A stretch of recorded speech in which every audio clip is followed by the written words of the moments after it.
And we are here for you. You looking for one of the hottest podcasts out? We talk about relationships, trending topics. Punk gonna say whatever he wanna say. Whatever. I'm gonna say whatever I wanna say. And our guest, Leisha, I know she gonna say whatever the hell she wanna say. All right. And guess who cares about what y'all think? Who? That's a good question. I don't give. He got that Duce flow in the night, baby.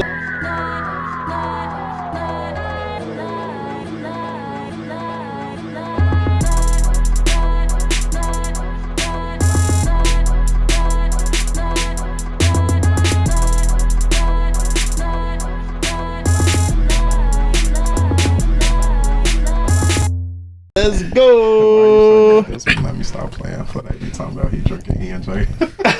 Not the E&J. I was finna be funny. Not You the know this ain't E&J. It's not. Definitely do say. All right. I'm Juiso. I make us go. Punk makes us grow. And I guess helps makes the show. All right.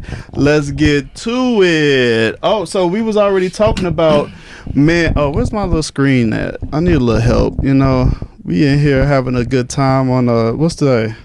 Tuesday? Yep. Man. That's Tuesday. So we was talking about the Mello Buckzz situation. I believe it was 19 people shot, 4 people was killed for an album release party. I think it was at a place called Artist, yes. Artist. It's a new spot. They ain't been open 3 months. Maybe 4. Damn. They just opened it.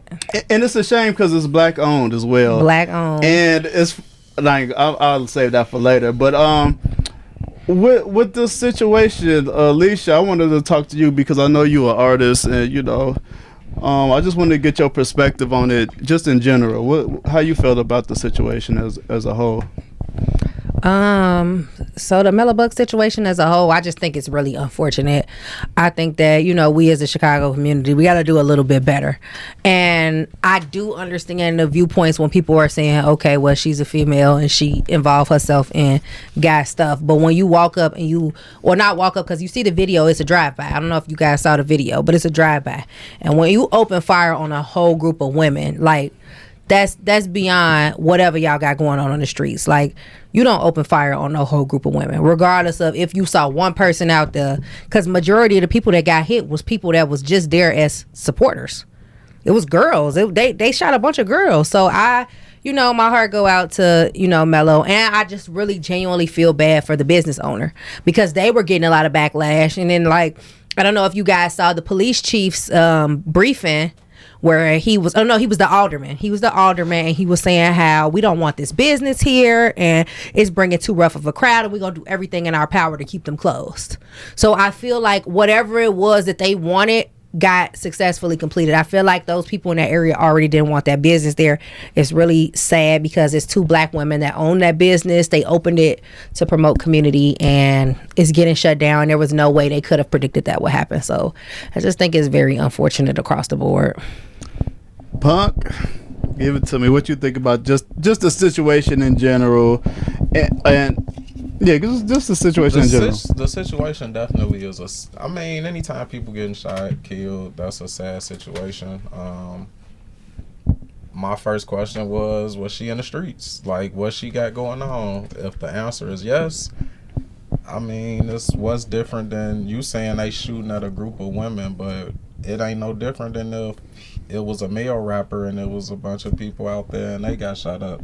You shooting at a group of people regardless. Like, sure. It is what it is. If somebody losing their life, to me it's the same. Like, it's no extra emphasis because it's like, oh, you shot at a group of women. But these women, I'm not saying they are, but if you're involved in the streets, I don't know what you done did, who you done killed, shot at. From my understanding, she posted something like right before the album release party about somebody who people got killed, and you know what I'm saying? Like, it was a lot. It wasn't just like that, but it's when you live in that type of life, like, that's what comes with it, and people got to be careful the environments they go in. It is unfortunate for the business owners.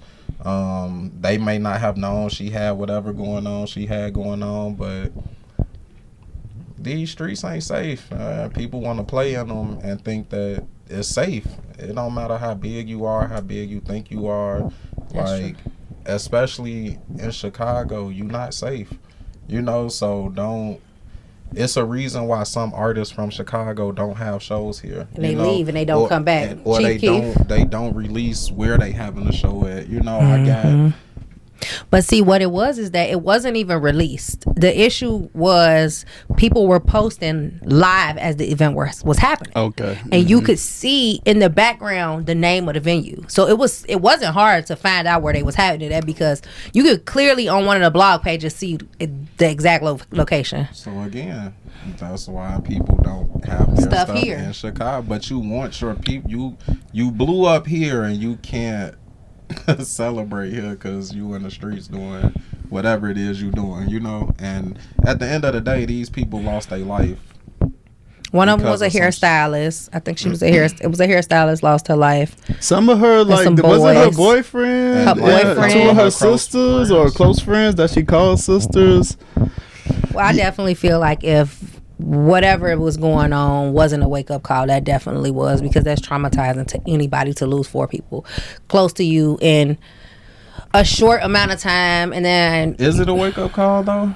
That I don't know. You know what I'm I don't saying? know Because her personally, but I do think that would wake. You would hope. I would hope so. Because how many people people get killed every day and we still doing the same stuff? Like, I just think that's real low though. Even as like a guy that's in the streets, to open fire on a group of girls is ridiculous. Like, out of the 19 or 18 people that was shot, only like I think 2 or 3 of them was guys. So it was all girls, and these weren't street girls. These were girls that was there to support. And that's, you keep saying girls, they just people, because how many people get shot that ain't street people? Because it's a street person that's in the crowd. Like, you should have shielded your people from that, knowing you got something going on. I know an artist personally that done told me, cuz y'all can't come to the show.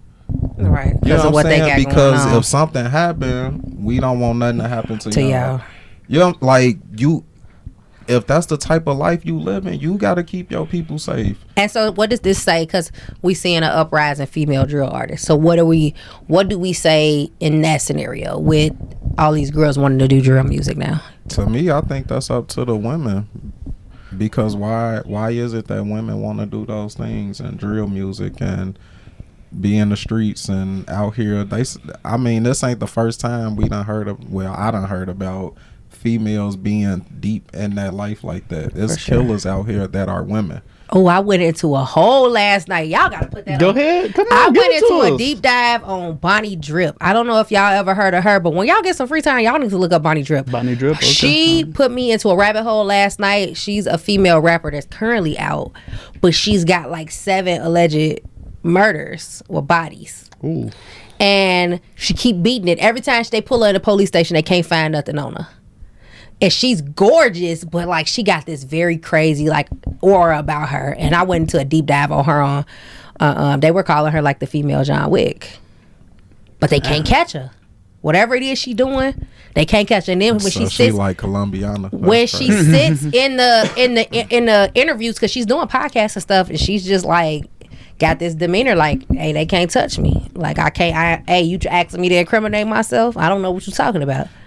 And Bonnie Drip, come on the show. Save it for the Booth podcast. Okay, that was just so with that, it's like, you know, like, how do you differentiate then that it's just like, oh, that's just a group of girls? That's true.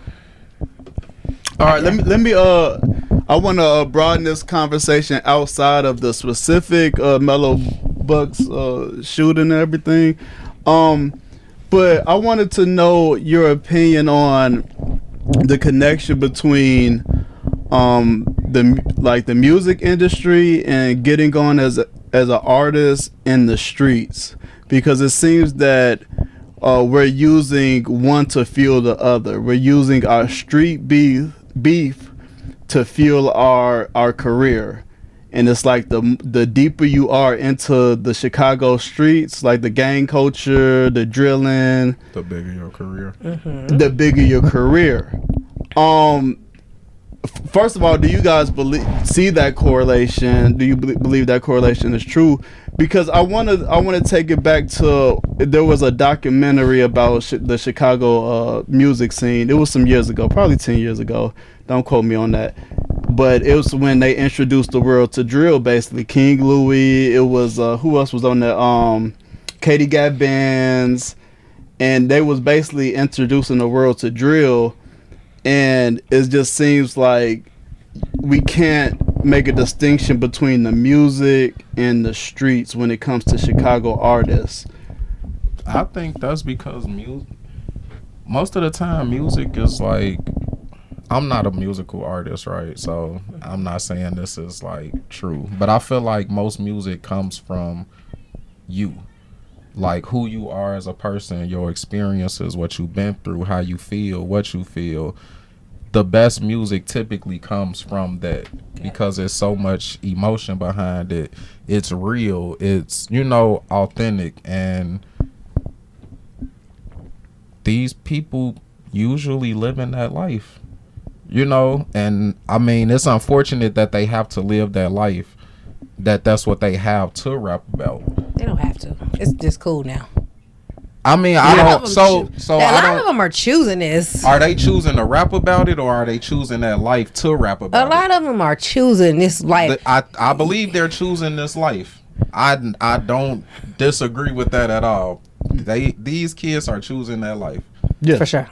And then they're rapping about it because it's glamorized. Exactly. But what came first, the chicken or the egg? Are they choosing this life because they just want to be in this life, and then they're getting popular and getting a career off of it? Or are they choosing this life because I want to be a rap artist? I want to be the biggest thing. I want to be the next Lil Durk. I want to be the next King Von. Now or when it started? Period. I think now maybe some of it is, it's but glamorized. when you talk about the people that introduced it, I think it was circumstances. I don't think they chose to go into the streets and then wanted to rap. No, it was circumstances. They probably used the music to. But what about now? Now it's I think a lot of these kids go into the streets because it's glamorized, fast money. They think they wear certain clothes, they gonna have these cars because it's the streets, and you hear a lot about how people came from the streets, but they not telling you about the worst parts of it, right?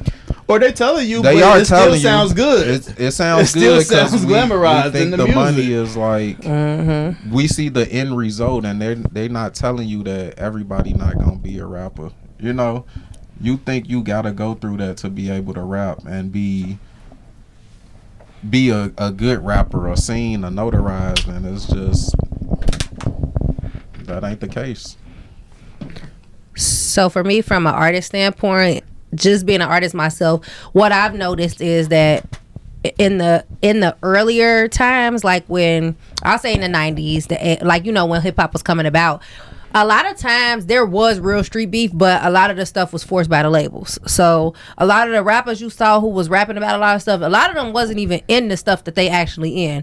Right now, the labels are profiting on going to the hood and creating these street beefs. So these are more real beefs than they were back in the day. Like back in the day, the rappers a lot of them wasn't what they was rapping. Now these guys are literally rappers that are beefing as if they still in the streets. So which is why you see the stuff that we see with the different rappers that's passing away and stuff in these beefs, rap beefs. It's different. And I think that a lot of the younger generations, they are looking at this stuff and they glamorizing it, and they don't know how to disconnect entertainment from reality. So now it's just one. Entertainment and reality is one now. It's no disconnect. Because their entertainment is somebody else's reality, and they don't understand that. They just think like it's all entertainment. And it's not. It's not. Like, it's not. Some of these people live these lives. And they don't understand consequences. So a lot of them be doing stuff like we see the Uprise and the Kia Boys. Whereas they still in these cars, and these little boys 10, 12, they don't really comprehend the idea of going to jail for 10 years for stealing a car. Because it seems cool right then and there. or even just dying or anything. They don't really see consequences like the way we do as adults. They don't. But it's because of what's being pushed. The narrative that's being pushed now is the labels are going to the hood. They are grabbing the most. They not grabbing fake gangsters like they was in the 90s. They grabbing the serial killers. They going and grabbing the most gangsters that they can find and bringing them to the industry. Grabbing the serial killers. And it's sad though, because now these are the people who are painting the pictures for the kids. So now the kids feel like they got to do this. Now they feel like in order to get on, that's what they got to do. And it is sad. Like, it's sad to look at it, but that's just what it is. It's really on these parents to monitor what your kids is, because the parents ain't really monitoring. The kids be on. I be seeing the stuff the kids on TikTok doing, and sometimes the parents be behind it. Y'all ever seen Lil RT? Hold on. Yeah, we spoke on it. We ain't gonna bring it up. Yeah. We ain't want to promote that. Punk making facial expressions. Let's go. What's going on, Punk? You over here making facial expressions? You don't blame it ain't the parents' fault. It ain't the parents' responsibility. It's absolutely on the parents. Okay. No, it's not all on the parents. A lot of it is on. No, some of it is on the parents, right? But at the same time, these kids are making choices. Big ass adult choices. Like, it don't matter how much the parents talking to them, what kind of life they done lived, where you raised them at, what they done seen. I done seen kids that only been in the suburbs. And they want to be in the streets. Want to be in the streets, thinking they from the streets, or tell somebody they from somewhere in the city and ain't never been there. But I'm a bad parent. Hell no, you're not finna tell me that. It's not. That's not all the time. It's but not. There are a lot of parents who think it's cute. And that shit is tragic. They think it's cute. I couldn't believe when I saw, you said you don't want to promote him, so I ain't gonna say, but when I saw that little boy and his mama was 10 toes behind all that cussing and rapping and 20v1s and stuff. 20v1s. Yeah, 20v1s with adults. And he's sitting there and his adults twerking in front of him, and he ain't no more than 9 years old. So the parents are part of the problem when you introducing your kids to certain lifestyles so young. Yeah, if that's what you're doing. And I done had a kid tell me that. Like, I grew up and what I'm supposed to do. Like, I grew up and this is what I saw all the time. Like, how do I do something different? Until he had some kind of traumatic happen to him. Then it's like, nah, I'm trying to get my shit together like I see. But he grew up in a certain lifestyle. So what are you supposed to do? That's what they gonna see. But there's kids out here that didn't grow up in that lifestyle. And they still choosing that lifestyle. Because they look cool. Till your ass in jail. Yeah. We're going. All right, let me switch it up. I love having two people that talk. I don't gotta jump in much. Make my job easier. Alicia, being married is not a flex. Facts or cap? It's being married a flex. I don't think it's a flex, but I don't think it's not a flex. I think it's a flex if it's something you're proud of. Let me pause. People love remixing my questions here. Alicia, wait, tell me the question again. Being married is not a flex. Facts or cap? It's not a flex. It's not a flex. Facts or cap? Oh, true. I think it depends if it's a healthy marriage. If it's a healthy marriage and you did it the right way, then that is a flex. Okay, it's not let's get into that. It's not a flex, but because it's a part of life. Getting married is a part of life. Hold on. It sounds like you trying to double talk us, Punk. Save it for the booth. We don't do them double talk. Getting married is not a part of life. Everybody don't get married. It's not something that you have to do. It's not a requirement. Okay, I'm gonna give you an example, right? So I just saw this post on TikTok that said, women, if you're not married, go to work with a wedding ring on your wedding finger, even if you're not married, right? And they said because women in the workplace get more respect and get treated differently when their bosses think that they're married.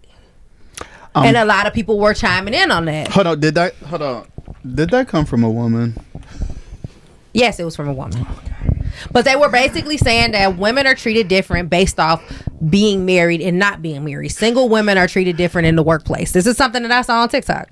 Now, I don't know. Not if it came from a woman.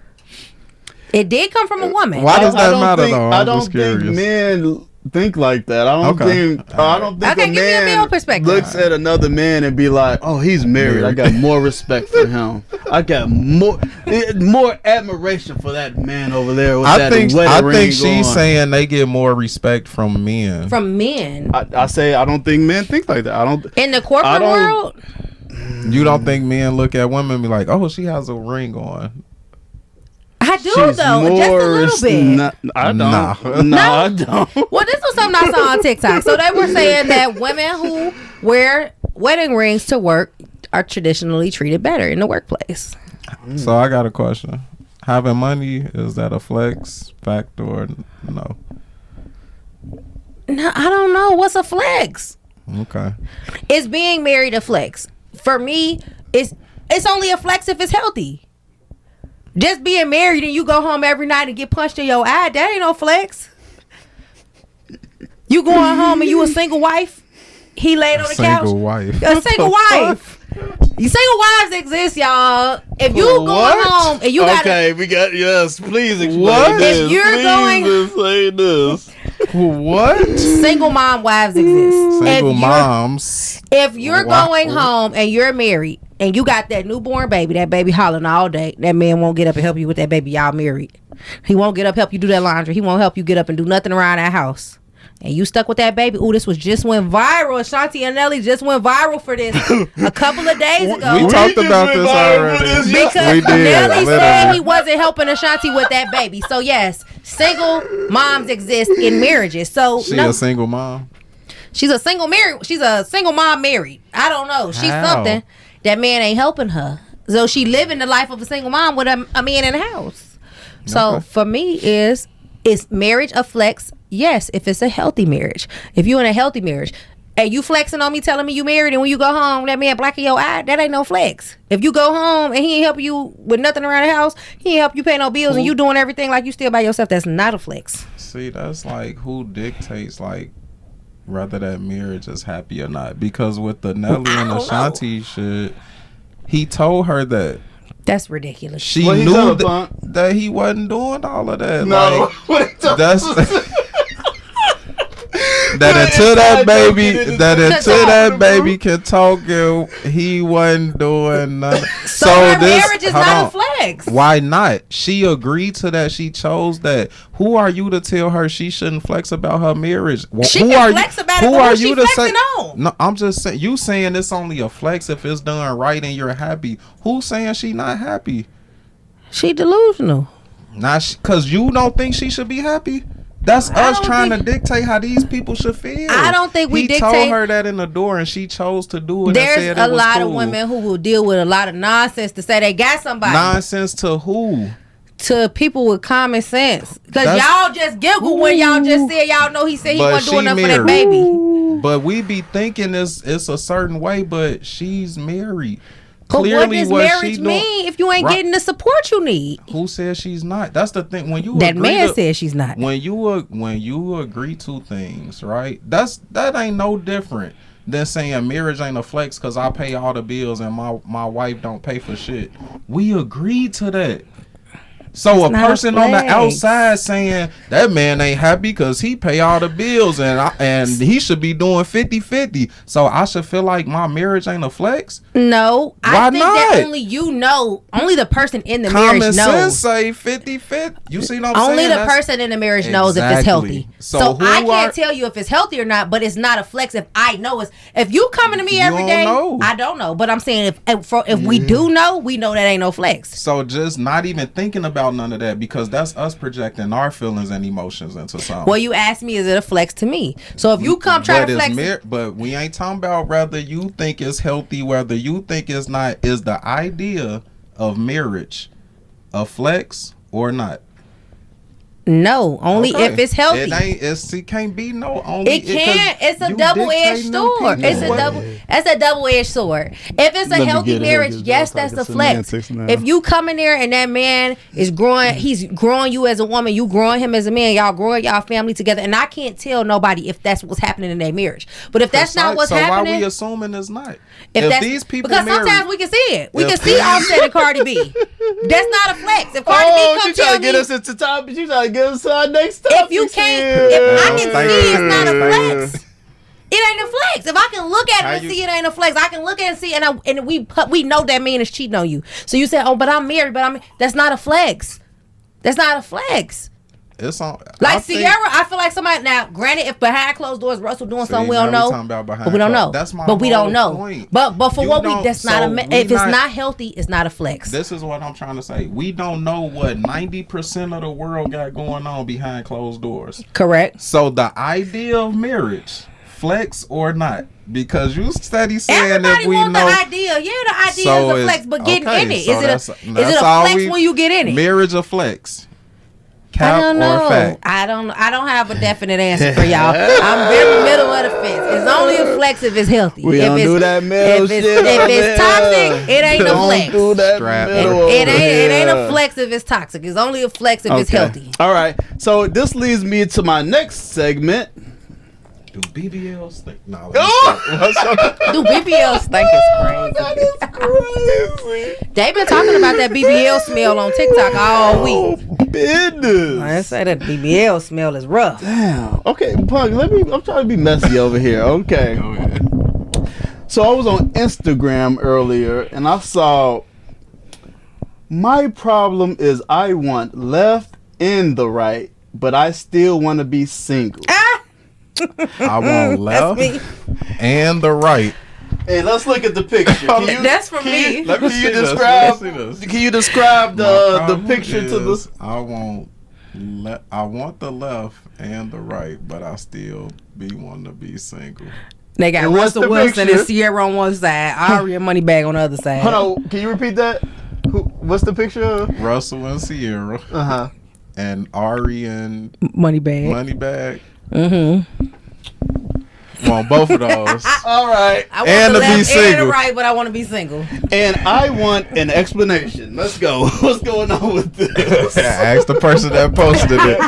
This wasn't me, y'all. He wasn't searching my Facebook this time. Usually I'm on punk shit, but I saw that today. I'm like, oh, she crazy. Yeah, let's go. What you coming from that point? So when I say I want the left, the left is Russell and Sierra. Okay. So yes. What come with the left? The left is the that's romance. That's the marriage that you can flex about. That's the marriage. That's the sweetness. That's the support. That's the general goal of what people want from marriage. From what we see, we don't know what's going behind closed doors. Is that synonymous with flex, Punk? That's what I'm saying. That's from what we see. We don't know what's going on behind closed doors, but from what we see, we all got that little fairy tale Russell Wilson in our head. So it's like, I want that. All right, and what's Ari in? And Ari and Moneybag is more like the edgy relationship, and it's like, I don't want the toxic of them, but you know that relationship's a little more edgy. It's a little more, young, a little younger, a little ghetto. What's the edgy part? It's a little ghetto. The toxic that you don't want. They be in the club. You want it, but you don't. Which one you want? What you want? So it's like it's just like a little bit of ghetto that they got going on with the Ari and Moneybag. But then again, I still want to be single. Okay, so you can't. Why? You can't have it all, please. I can't have it all. I'm disappointed that I can't have it all. Why do you want? Hold on. What is it all? Marriage and singleness. I think that it's probably just me just being funny and being selfish, but just saying that I want to have it all. I want to have my cake and eat it too. I want to have my cake and eat it too. No, that's a serious question, because what's it all? It might be somebody that's out here where you can have it all. Maybe somebody out there you gotta know what's it all and lay that shit out, because you I think it all is just having somebody who has the morals, like the Russell morals, but maybe the No, we ain't talking about Russell. We talking about. Well, me. That's what I'm giving. What are Russell morals? I don't follow Russell like that. What's Russell morals? So, the family morals. I would love somebody to have the family morals and, the wanting to provide and wanting to be loving and wanting to be out loud. But also what the Ari and Moneybag brings is more like the fun. So they can go to the strip club together and they can it's not really a prude relationship. It's like they are having fun. They living their life and they still being young together and exploring life together without the cheating, without all of that. So you think Russ and them some prudes? I don't think Sierra approved. I think Sierra is a freak. Why y'all think Russ approved? He with her. How you know that? I don't know. Maybe he just ain't out loud about his shit. He babies in her every 5 minutes, so I'm sure maybe he ain't that much approved. Maybe he just ain't somebody that's out loud about it. But I don't think he approved. I think he a good guy. I think he is, as far as, I hope he don't come let me down, but I think he's a good guy. So it's just like the things that Russell brings. We want that. We want the fun that Moneybagg brings. So to being able to go to the strip club or to probably, you know. So you want somebody out. Right You in the want middle. somebody loud.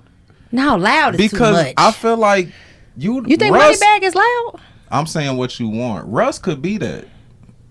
He could. But he ain't loud about it. You don't know it. You don't see it. He loud enough. No, what I'm saying is he could be what you think Moneybagg is, the fun or whatever else. He But probably we is don't that, see it. But you don't see that.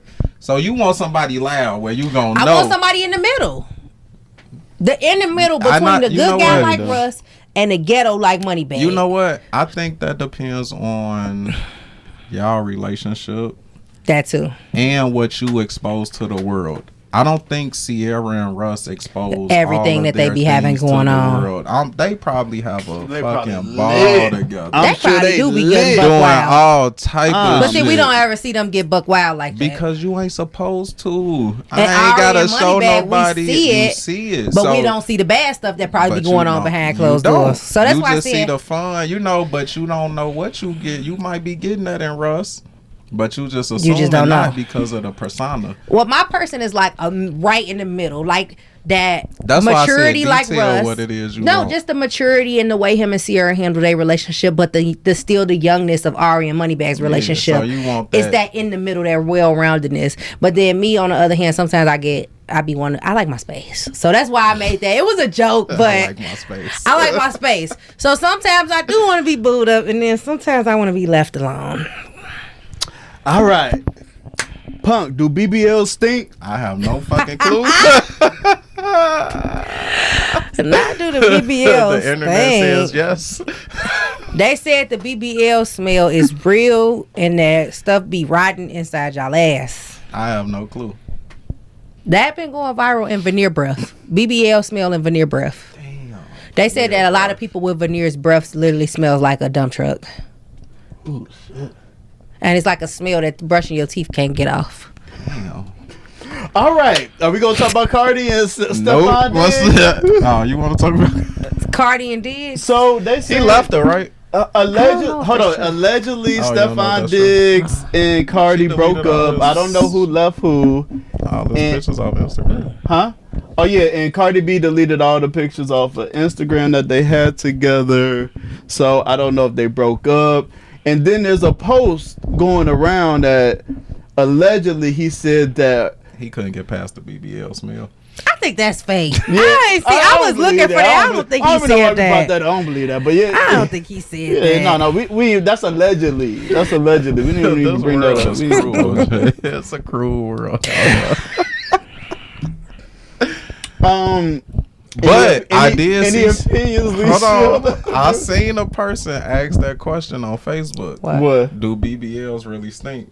I just saw that That's what I today just too. asked Shout you out. on your podcast, sir. I don't know if they. I seen the question and there was people on there saying yes. That they do. They have a. In the beginning, they get necrosis. I don't know when The cells where, start dying in but they said booty. Yes, that it does have a some of them have a Have a stench. rotting stench, like a dead flesh stench. But with the Cardi, so my thing with Cardi B and Stefon is, I want to see her do better than what she had in her last scenario. But you gonna go from Offset, They used who to drug niggas. you gonna go from Offset, who was cheating and had several baby mamas, and then to me it's supposed to be a flex that we're seeing her pop out with Stefon, which I'm happy she having fun. But Stefon Was is having linked. fun. She was having fun if they're not doing it anymore. But he's linked to multiple women in the industry. So why was it ever So a from flex? young, it was never a flex. Oh, okay. It was But never a flex. y'all bigged her up. Who was y'all? Not me. Women. She happy. Look at her. Got a new bear. Y'all bigged her with And this that nigga wasn't that me. got a whole bunch of women. He got so Come many on, women man. attached His to his name. teammates said they don't want they women around her. Like cut Him, it out. yeah, Him, Cut it out. he is linked But to it a was lot of it was a different flex. women, and they are currently women that are still Women posting wanted him. and Cardi to be sold. But I mean, if she just having fun, then I guess. But if she's trying to date him seriously, which it look like she is, it just doesn't make sense. It's like, this is my analogy for it. It's like going and grabbing your garbage, taking it to the alley, and then grabbing another bag of garbage and taking it in the house. out the alley. A separate bag of garbage. Like, what are we doing? You know what I'll say to that? What? At least you knew your garbage. You knew your garbage. You knew what you put in that motherfucker, didn't you? You knew At what least you you put in knew there. your garbage. Yeah, it's like going and picking some more garbage up out the alley. So to me, I'm not gonna say he's a garbage person because he's a millionaire. He might be fun, he might be this, but as a woman and you dating him and as you Hold on, wait. He not a garbage person. I say I'm not going to say he's a garbage person overall because he might be whoever he is. I don't know him as a person, so I'm not going to. I think that's unfair to just call him a garbage person because I don't know what their agreement is. Because he could be being honest to everybody, and they accepting what they accept. So I'm not gonna say he a garbage person because I don't know that. I don't know if that's He true. could be. She just said Ashanti unhappy in her marriage, even though Nelly told her what I it didn't was. say Ashanti was unhappy. I just said She was that it ain't a not flex healthy. because it ain't. It's She not said she was healthy. delusional. But she knew what it healthy. was. He told her. She They knew agreed that to a lot of women. It is women that sit outside the jail and wait on men to get out and pick them up and take them in the house. So women know will we've deal had with a lot of topics stuff on that it. don't make no sense. Okay. So she know that don't make no sense, but she want her fairy tale with him, and I'm gonna let her have it. You know, Ashanti girl, go ahead. But Hold on, what does that say about the decision making though? Because Cardi B could probably have like literally so many high, what I'm a quotation is high value men. I'm pretty sure she had many men in her DMs, like, or just trying to get at her however way, and she chose Stefon Diggs with him and his history. What does that say about the decision making? Like, I think Cardi B, and I've said this before to my best friend, he's a Cardi stan. I think Cardi B has unicorn syndrome. So unicorn syndrome is when you find the most piece of trash man you can find, and with the known history of doing whatever to women, and you think that I'm the unicorn. You think that I'm the one he won't do it to. And I think she thinks because I'm Cardi B, they won't do it to me. And that's called unicorn syndrome. So it's like when somebody, even with Summer Walker, when they were saying, you ever thought that maybe she's just not that good of a person? maybe she's not that good of a person. She did used to drug people, right? I did see. I see that, but Yeah, no, I she think did. that it's more so of the Was a thinking thing. that it can't happen to you. So thinking that I'm this person, I'm Cardi B. They ain't gonna do me like that because I'm a millionaire and I'm her and my body's this and my body that. And in reality, it's like Summer Walker when everybody was telling her that London wasn't no good, and she swore up and down London wasn't gonna do her like he was doing all the baby mamas, and she only ended up being a baby mama that he did the exact same thing to. So it's really that unicorn syndrome is feeling like because I'm her, it won't happen to me. Punk, can you elaborate with what you were saying about? Because it seemed like you was going to say like, okay, maybe she's a bad person, so she attracts bad people and she makes bad decisions. That's just where I felt like you was gonna go. That's how we feel with the world, right? Like we attract what we kind of are and put ourselves around. I don't agree with that. I think sometimes good people attract. I don't know if she's a good person because I don't know her, but sometimes the most softest people attract prey. Like they are prey to negative people. So I don't think necessarily we are what we attract, because you can have the best spirit in the world, but if somebody want to suck your energy out and they a negative person, they'll come cling on to you. I'm not arguing with you. If you, I'm not even gonna go. I just think Say- she got talk to your pick. shit. She I has to just pick feel better. like She if you- cannot think she can change these men. That's If you it. feel like you a good person, right? You a good person. You got your stuff together, right? Should nobody be allowed to latch themselves onto you? Because if you're a good person and you got your things together, you got your mental right, your spirit right. Can't nobody attach themselves to you without you wanting them to be attached to you. That's just my point of view. I think sometimes people be thinking they can fix people. Yeah. There are a lot, especially women. There are a lot of really good women who, and we talked about this, you can have a hardworking woman who will go pick up somebody that's way, way, way beneath. And I don't mean that like in a way to say men ain't good enough, but like you got these girls. Look at Love After Lockup. Some of these girls be having careers and stuff, and they be waiting on these men outside of jail. So who to pray? They to pray. Who? The women. Oh, okay. The women. All right. What, you don't agree, Punk? Yeah, but Okay. it was like coming off like the bad men be preying on, No. or bad people prey on good people, but you're talking about these women preying on these. These are good women, right? There are good women who will preying on these men getting out of jail. Because there are some people who want somebody so bad that they'll go find somebody and feel like they can fix them up, or they'll go stick with anything just to say they got a man. Whatever, they're saying that whatever you won't do, somebody else will. Somebody else will. There is a woman out there who might got a career, everything, that's probably dealing with a man that don't make no sense. And I'm sure everybody got a family member that you done probably told her, like, what you talking to him for? Leave that man alone. You know she better than this, but she ain't gonna leave him alone. Very true. She not gonna leave him alone because a lot of women feel like they can build a man up or they can fix them. They can fix them. Eventually it'll get better. No. This is why they a lot of them end up getting used and abused. So, like I said, a lot of times these women will go be a good woman, but they pick up these men. All right. I'm just jumping into topics. I'm jumping into them. Okay. Let's do it. Leisha, right at you. Can a new baby save a relationship? Hell no. Can a new baby save a relationship? That new baby gonna make the relationship more irritating. Expound. So if the relationship already needed saving before the baby came, baby ain't gonna do nothing but make it worse, because now you dealing with the same issues before the relationship went bad, but with a baby crying, with no sleep, stressed out, or whatever comes along with being a brand new mom or a brand new dad. A baby don't save no relationship. You gotta save that relationship. It might even make it worse. Might make y'all can't stand each other. Stay together? Who? Them two people that just had the baby. They might get on each other's nerves for the rest of their life. Relationship saved. Crisis aborted.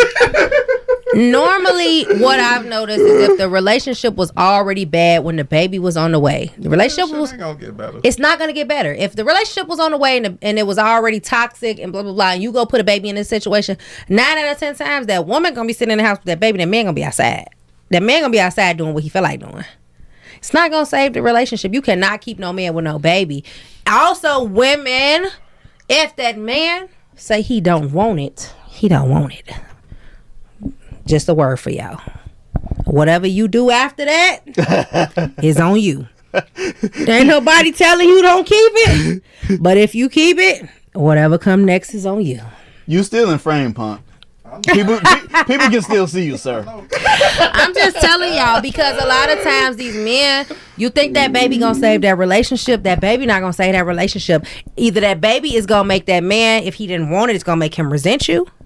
And if he didn't want it, it's just gonna make him sit you in the house while he go do whatever he felt like doing anyway, because you can't lead it with that baby. One thing, that man can get up and go. He can go do what he feel like, and you gonna be sitting in the house with that baby. That man say he don't want that baby, you get that abortion. If you don't believe in abortion, you know when you keep that baby, it's on you. It's gonna be on you. Now, I mean, you put him on child support or whatever it is that you gonna do, but that's what be going on. That's cool. That's what be going on. They be putting on. I ain't ask you that. Is that cool? My baby daddy's on child support.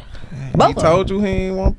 They told no, you he ain't never tell me he ain't want it. Nah, They both so want it. I'm saying if that man tell you, if he said he didn't want it. See, I do think that there is a dual responsibility. So you can say you don't want it and you choose to opt out and take your presence out, but you laid down, you knew what happened. So if she put you on child support, that's kind of like a bed you made. Damn. That's how I look at it. It's a bed you made. You already took your presence away. You said, I don't want it. I'm like Anthony Edwards. Y'all saw that Anthony Edwards? Yeah. He feel like that when women get their kid up for adoption. Do I think that they should give it up for adoption? When a woman get a kid up for adoption, you think they should pay child support? No. But they giving it up to a family who wants a kid. Crazy. If the mama wanted a kid. You kept the kid. You wanted it. Sometimes a lot of people grow up with religious beliefs that make them keep them kids. And for me, I'm the type of woman. If I tell you I'm pregnant, that's crazy work. If I say I'm pregnant and that man even look like he finna stutter, I'm gonna be at 659 West Washington. I know the address. Don't ask me why I know the address. If you don't know, look up 659 West Washington in Chicago, Illinois. We clowning today. So that man, clowning tonight. If he blink and he think I'm gone, and he say he don't want it, I'm gone.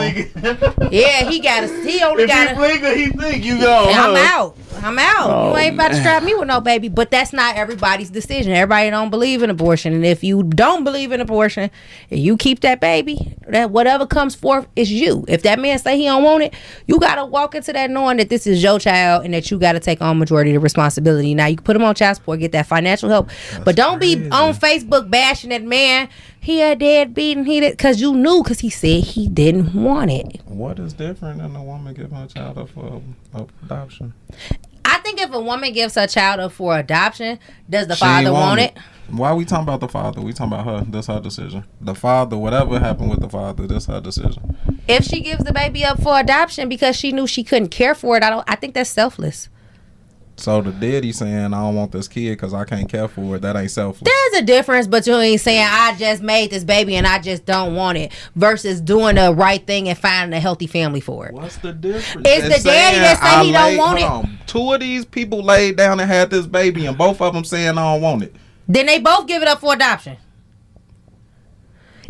But we're not about to compare. It ain't no difference. We're not going to compare being a deadbeat dad to giving up a baby for adoption. Why because that's not a deadbeat mom? A deadbeat. Why that ain't a deadbeat mom? Here's the difference. There's no difference. Let me tell you. Both. It ain't no difference. The difference between a deadbeat dad walking away from their responsibility, they don't have a care for the well-being of that baby. A woman giving a baby up for adoption is caring that the baby goes into a better family. So what is a woman having an abortion doing? Not caring about the well-being of that baby? That ain't a baby yet. Damn. I'm glad I ain't say that. I said it. Next topic, dude. That's not. Who says who? See, not actually. Well, we finna talk about that. We are about to talk about that. I backtrack on that. It's a baby after a certain point, but if you're doing it early in the beginning, what point? Because the doctor told me my baby ain't a baby until he's 24 weeks. My baby was born at 23 weeks. Guess what? He's still here, 12 years old. So who decides when the fuck a baby is a baby? Because that is real fucked up. That's a to real just thing. say, no, they ain't a baby until this point. They can't live. They're not viable for life and all that. Because I've been told that. Literally, we're going to let you hold your baby until you stop breathing. Not at 23 weeks. I think 23 weeks is too far along. You think. I'm telling you what doctors told me. And I'm telling you what the doctors, and this is why the pro-life and pro-choice is a big thing. So and that's why I say all that shit equal. Don't try to tell me it ain't this and that and it's better for this person. Hell no, because it's all the same. I don't think so. Y'all both doing the same shit at the end of the day. It is. If a woman lays down on the table, right, and she's pregnant, and the baby is 40 weeks, and they say you got to save yourself or save the baby, and which one is more viable? The baby can survive. So choosing the baby makes sense. But at 9 weeks, 10 weeks, we not talking about these extreme circumstances. So we not talking about so you incest. said 23 weeks. I'm just talking about 2 people laid down, had kids. We ain't talking about the baby's got issues. Nobody finna die. And these people, this man say, I'm good.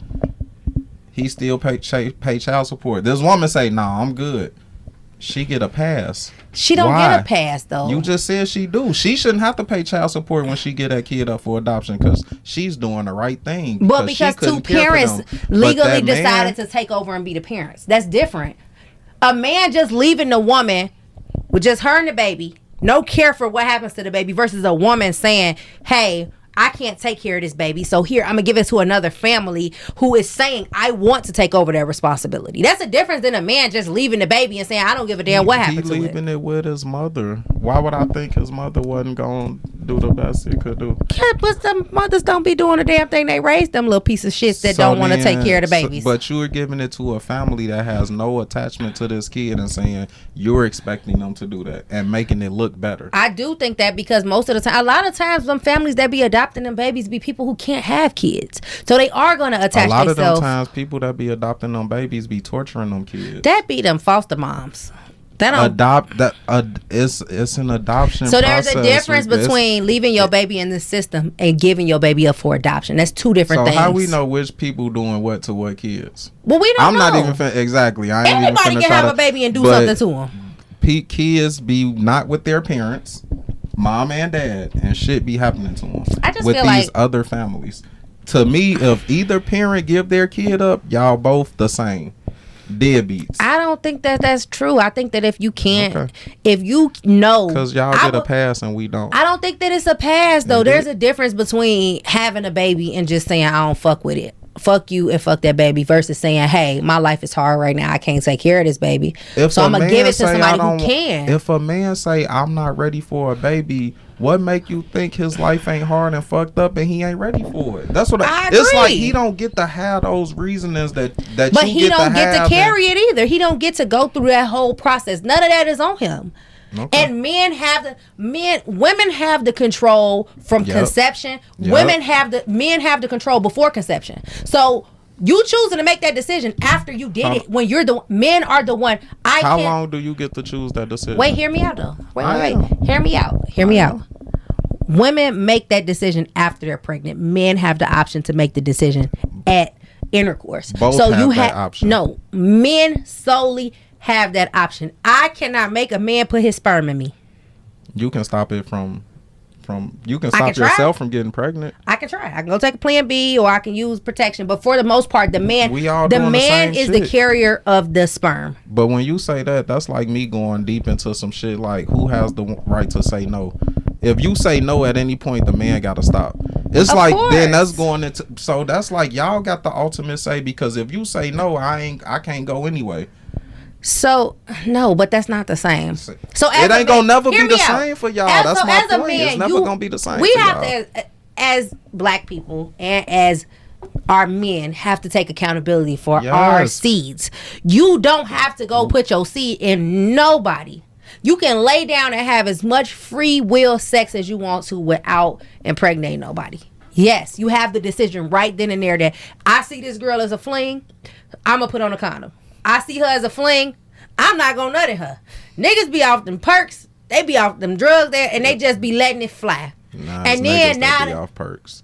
Some of these girls be off perks too. Some of these girls be off it too. But I'm just saying, everybody be off that lust. I'm finna tell that lust. Nah, I'm finna tell y'all something. Has the decision at the beginning. A woman can't put no sperm in herself. So that was the decision right there. No. A woman has the ultimate no. But the decision is two ways. So at conception, thank you. Is what? It's two ways for sure. So stop saying the man got the no. The man does. It take two people to lay down and have sex. That baby not in both of y'all's body. It's only in one person's body. That's where that decision leaves. That baby is only in one body. It's not in both. When you get pregnant, half the baby ain't developing in your body, and the other half developing in mine. Take more care then. I'm so confused about, because it's like we're the ones that gotta have this baby for 9 months, and y'all don't protect yourselves more and put that on somebody else responsibility. It's two ways. But at the end of the day, a baby cannot be born without the mother being the host. So if I don't hold this baby, it cannot function. It is feeding off me. It is taking nutrients from me. It is surviving and thriving from me. So that's why more of that decision goes on the mother, because, if the man wants the choice, then we need to impregnate them and let them make the decision. We can't do that. It's not y'all that have to sit there and carry it and be sick and be this and that. That's why the decision is on the woman. Now, for me, if the man say he don't want it, if he don't want it, he don't want it. I personally... That's why I say a lot of stuff don't apply to me. But me personally, if a man say he don't want it, he blink, he think, I'm out. You don't even gotta tell me twice you don't want it. Let me jump in here too real quick, because I feel like, so when she says like it's both ways, right? I understand because it's like both sides have consequences, but the consequences are different. Mm-hmm. I think y'all saying the same thing. Like Punk's trying to say they motherfuckers to be the same. Huh? Same consequences. Stop looking at. It's never gonna be the same. It can't be the same consequences because we can't get pregnant. We can't carry the baby, so it can't be the same consequences. Some of those consequences are the toll that the woman's body takes for having that baby. Like we can't take those consequences. You get what I'm saying? So it's consequences both ways, but they're just not the same. They're different. And that's why the woman makes that decision, because it's her body that has to carry it. It's her body that's going to get stretched out. It's her body that's going to go through all of that physical stress. It's her that when you lay on the table and have a baby, that is a near-death experience. More than... I think that I read an article that said black women are the most likely to die in labor. Period. So it's not y'all's body that's gonna be on the line, it's the woman's body. So like I said, y'all's decision is at sex, the woman's decision is at conception. Now, do I think that if you sitting there and you 4 months pregnant, you should go get an abortion? I don't. That just don't make no sense. But if you are being responsible and it was something that was unplanned, and because I don't like when people use abortion as birth control. I don't like that. Don't just keep using it as birth control. But if something happened and you can't take care of it, I would rather you do that very early on than bring that baby into a hard life or abuse it or do something to it. Just both of y'all walk away, or like I said, get a baby up for adoption if you can't. At what point is a mama a deadbeat? Oh, it's some deadbeat mamas out here. How How can a mama be a deadbeat? Yeah. It's a lot of these girls out here that'll drop them babies off at their grandma's house and don't come back for 2 weeks straight. That's a deadbeat. What's different than giving them up for adoption? Giving them up for adoption is that is a hard decision. That is never an easy decision on any woman to sit there and say, I don't want this baby and I'm gonna give it up for adoption after you birthed it out and held it for 9 months. But to sit there and look yourself in the mirror and say, I know I'm not fit to be a parent, so I'd rather put this baby in the hands of somebody who can, who might want to love it. Huh? I'm a deadbeat if I knew before that. But you knew before that. But if you knew that before that, then you could have prevented that. We could have prevented it. You could, but you're the one who feels that, so you could have prevented it. Okay. All right, let me break this up real quick. Eat it. All right.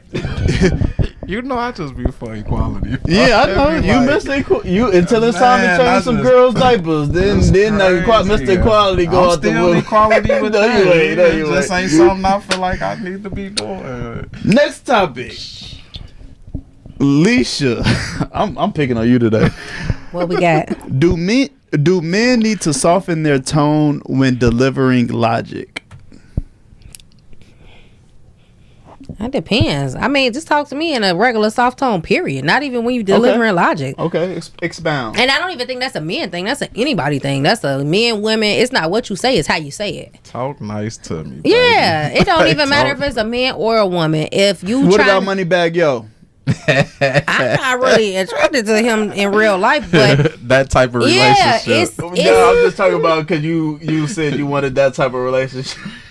No, I said I wanted it in the middle. No, you wanted the edginess. So when does the edginess come into play? Him and Ari, he's very soft spoken with her. Okay. If you watch them, you can be somebody that's a more of a rougher guy, but when you with your lady, you not necessarily so rough like you are with your guys. And I think that's what we see a little bit with them.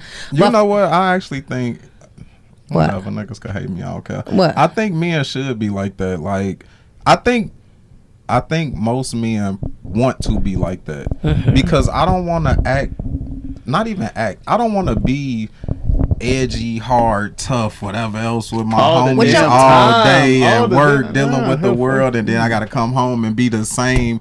No, I want to come home and be soft with. Exactly. You know what I'm saying? I want to come home and talk nice and get talk nice to, be soft and all of that shit because I gotta go right back into the world tomorrow to deal with all this hard, rough, tough shit. And I don't need to do that 24/7 because you gonna get a version of me you probably don't want to see. You know, you don't want me to be the person I am with the guys in the streets at work. You know, you want me to be who I am to you, but you gotta talk nice to me. I think most men want to be that way. Yeah, I agree. I just think that it's not what you say, it's how you say it.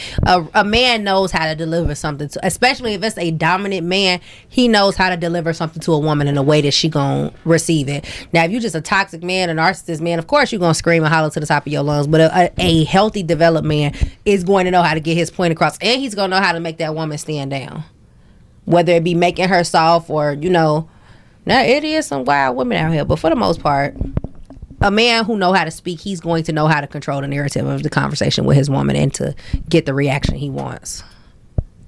Anything else, Punk? All right, next topic here. How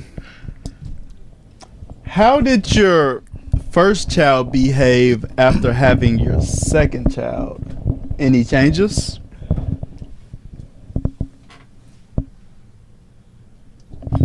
Threw their ass through a loop. How did my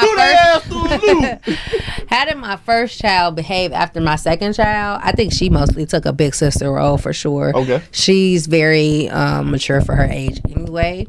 It was never no issue. She always wanted to be big sister, so it was nothing like that I can comment on. Nothing bad. My kids get along pretty well.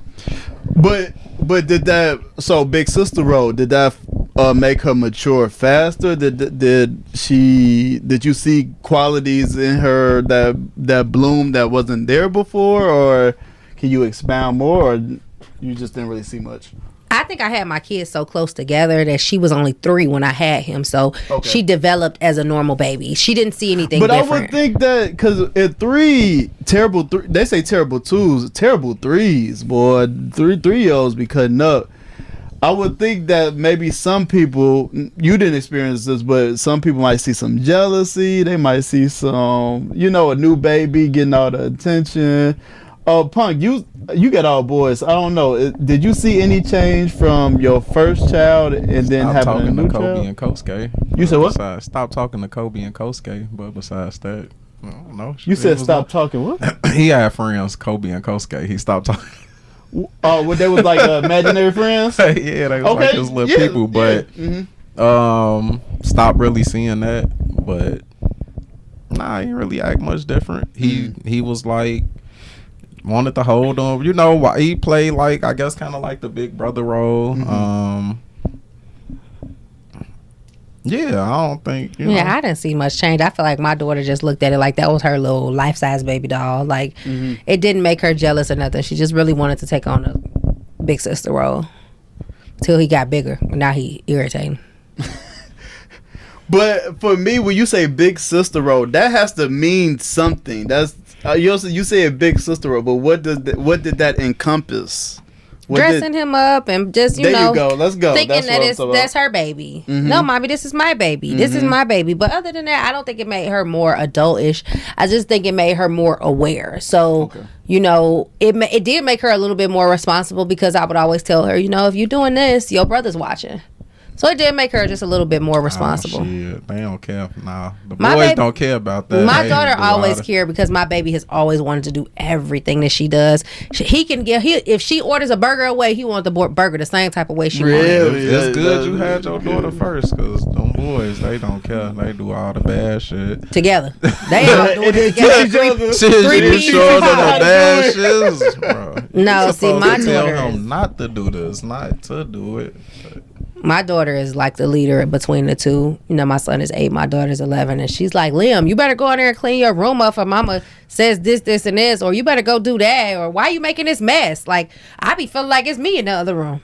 When I hear them fussing at each other, it's always her in the front room and telling him, Liam, sit down, you too loud. That's crazy. Because I think my cousin always tell me about her kids, and she's like, her daughter,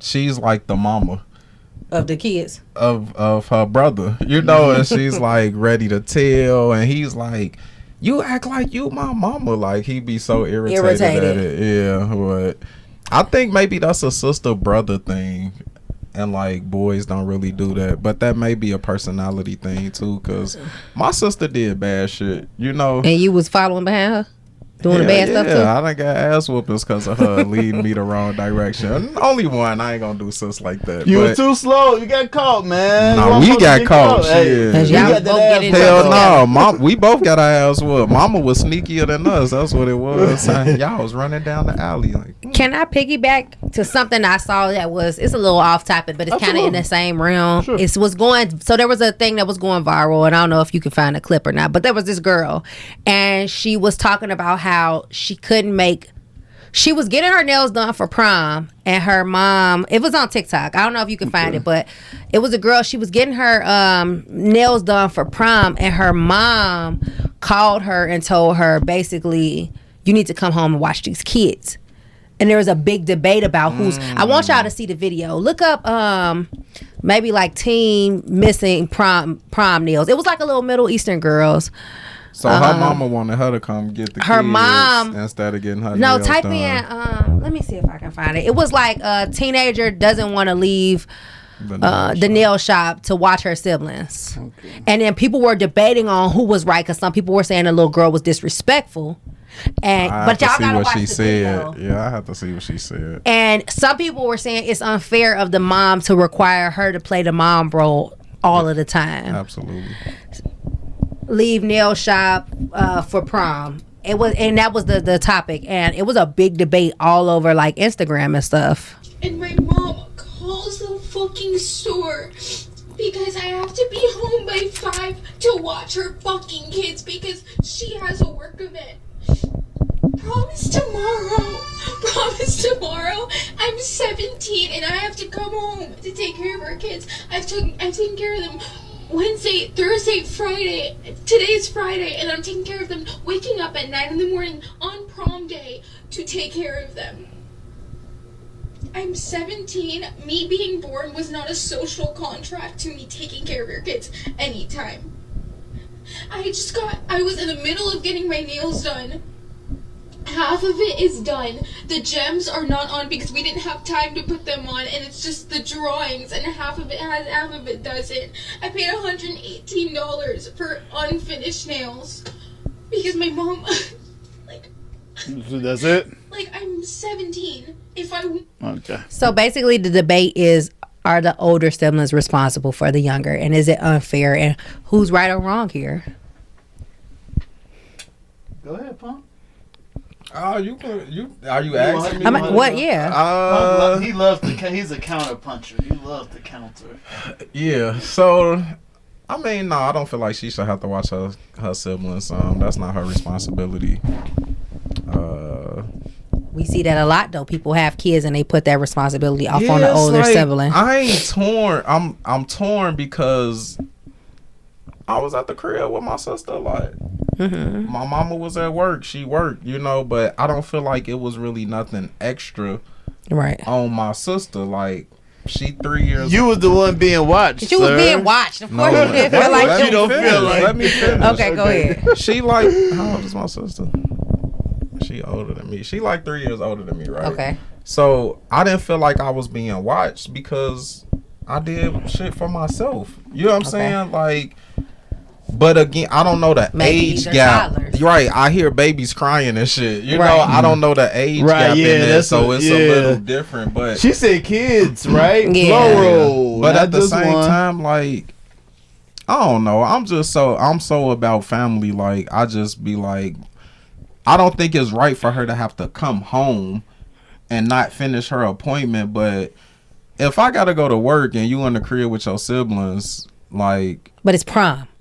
I think mom should is have she better. missing prom? She's the day before prom and she's getting her maintenance done. Her mom should have had better arrangements.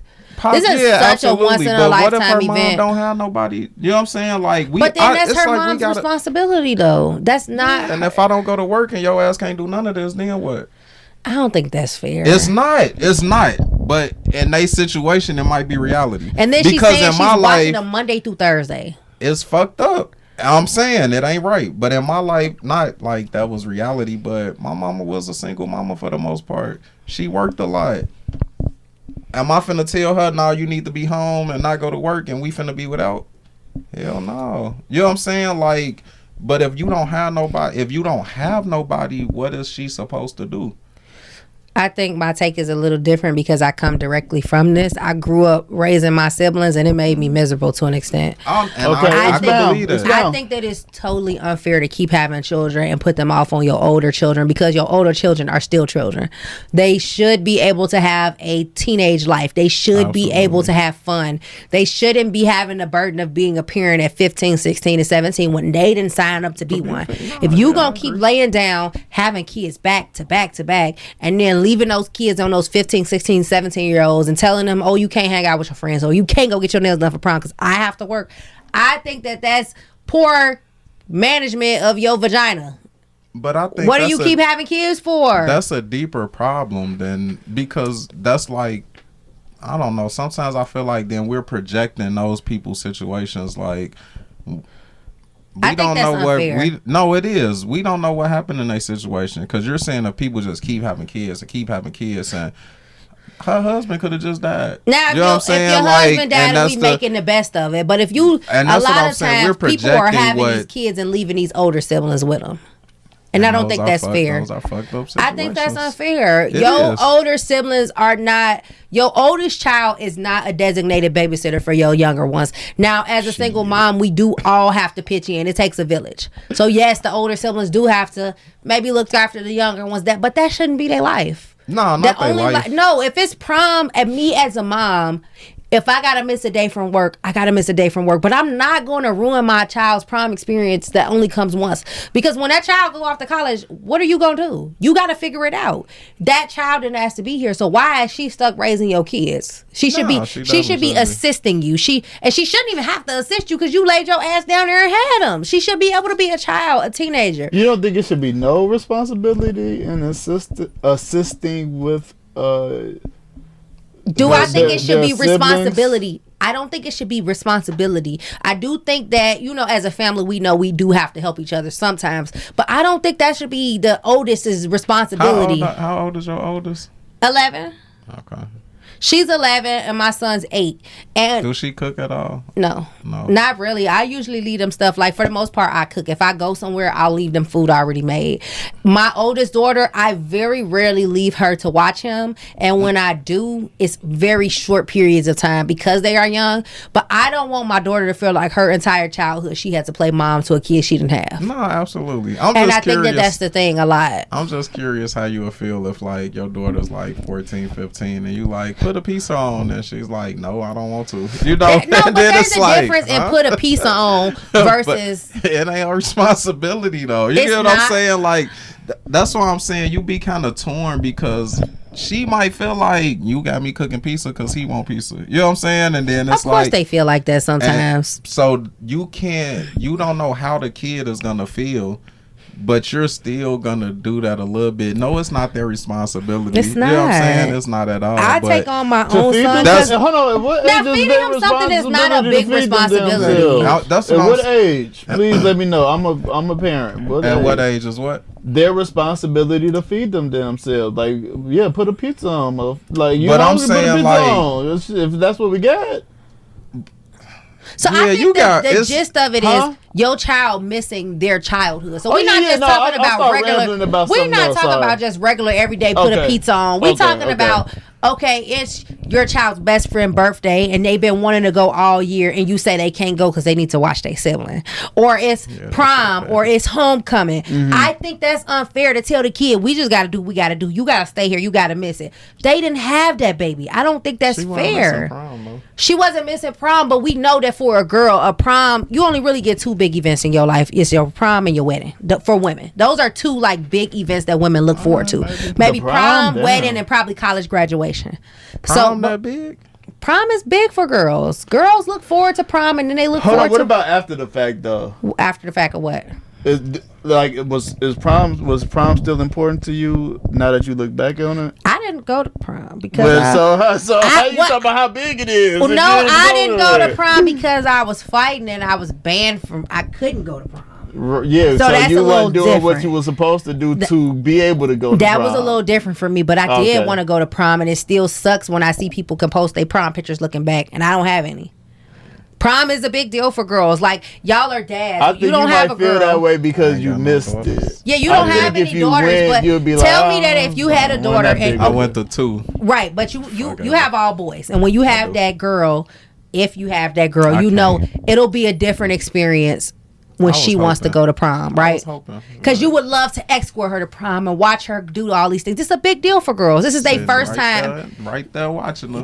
Yeah, so prom is a big deal. I'm glad I'm hearing this so I can make sure I make it a big deal. Make it a big deal. It's the one time in your teenager's life when they are really celebrating everything they've accomplished.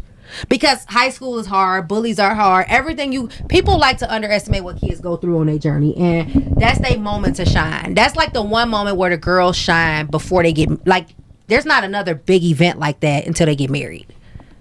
And so a lot of times they don't get married, so that might be the only event where they get to really get dolled up and just feel like a princess. So yes, prom is a big deal for girls, so that girl should have been able to bask in it because I'm sure she was looking forward to it for the last 4 years.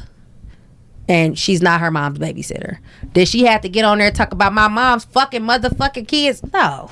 Cause who the fuck you talking Yeah, to? you ain't have to. Cause now your ass can't go to prom. Now you can't go. Cause I was thinking like, where you get that money for your nails? Cause you, Yeah. me having to go work these shifts. Yeah, so it was really the language, but she was upset. Yeah. And kids are allowed. We don't think that kids have emotions. A lot of times people don't think the kids have emotions. Yeah, She was they upset. They got emotions. They show it too. They It's just show it whatever plenty. type of mom you are. I would have just missed that day from work. That's just me though. I also think we need to be maybe a little more transparent with our kids. Mm-hmm. You know, About the situation that we actually are yeah, in. because I think we shield our kids from a lot of stuff and what we go through. You know, and just like how hard life be, we want to make it look easy for them, and they think shit is a breeze. I had one of my kids tell me, I'm like, y'all don't think I need help ever? Like, I'm never tired. And they like, you just always handle shit. I just look at you like you some type of superhero. And I'm like, damn. They don't see I the guess other let side. me put my cape on. They like, cause it's like, it's a kids will talk about how they're tired, you know, and it's like, They tired ain't Joe tired. I've been going through, like, you know, and that was a conversation I had to have with one of my kids. Like, I understand you think you tired. Now imagine I'm raising 4 of you. Imagine I'm responsible. I'm going to work every day, you know, doing all the stuff I'm doing, and then you think I want to talk to you about cleaning up? Oh my God. No. I've been having this conversation. You know, for the last it's like, 4 days. Oh my God. What make you think I'm not tired? But how would you feel if you were still having that conversation with a 18, 19, 20-year-old? Me? No, I'm talking about Alicia. She talking about how she was just having this Having it, right. conversation. I'm Your having it with oldest my is- son. That's what I'm saying. My He son, ate. he ate. Exactly. He been on punishment for a whole. It done took him 6 days to clean up his room, and then I got every remote in the house in my room. I got the iPad in my room, and he like, can I please have it imagine back? this with teenagers, 19. You know, I think it's about to piggyback off a little bit, Okay, but I'm gonna jump in after you. I think that there's a time, especially for like somebody that's a single mom, where dads have to take over. And a lot of single moms That don't was want one of the to. topics. A lot of single moms don't want to let dads take over, and sometimes you gotta let dad take over. So for me, my son is 8, probably around 11 or 12. If it's too hard for me, I have no issue letting my son's dad take over. I would even take him off. I would take him off child support, and I would just pay my. If I had to, I would still get my son, but I think that his dad will need to take over at some point. Never mind. We ain't done it. He's on child support now, but I know we caught all that, but essentially, the I shit would I was just finna dive what? into, we ain't done it. No, I would just help out financially with my son, but I think that as a male, he needs to take his son at some point. And I think that as a mom, it's only so much yelling I can do versus my yelling versus his dad's yelling is 2 different yelling. Or my discipline versus his dad's discipline is 2 different sets of discipline. And you know what? Coming from, I'm in a home. Me and my wife, all our kids Are together. Yeah, but she said that like I be yelling at da da da da. You could walk in the house and just say something, and it's like they move, and I'm like, I don't know if it's because of how I deal with them or what it is. It's maybe. masculine energy. Here's my perspective is you've held them accountable at a very early age. Because I noticed the same thing with my daughter. Like my wife gets irritated. Like she just has to hear me coming. She just has to hear me step on the step, and she's gonna 10 hood. You know what I'm saying? Like, but I never let her play with me ever. I don't let the emotional get soft and blah. No, when I say no, that's it. You get what I'm saying? Like, and she wondered why she doesn't respond the same way. You've let her slide. Now they skating. You've let her slide, and she's skating.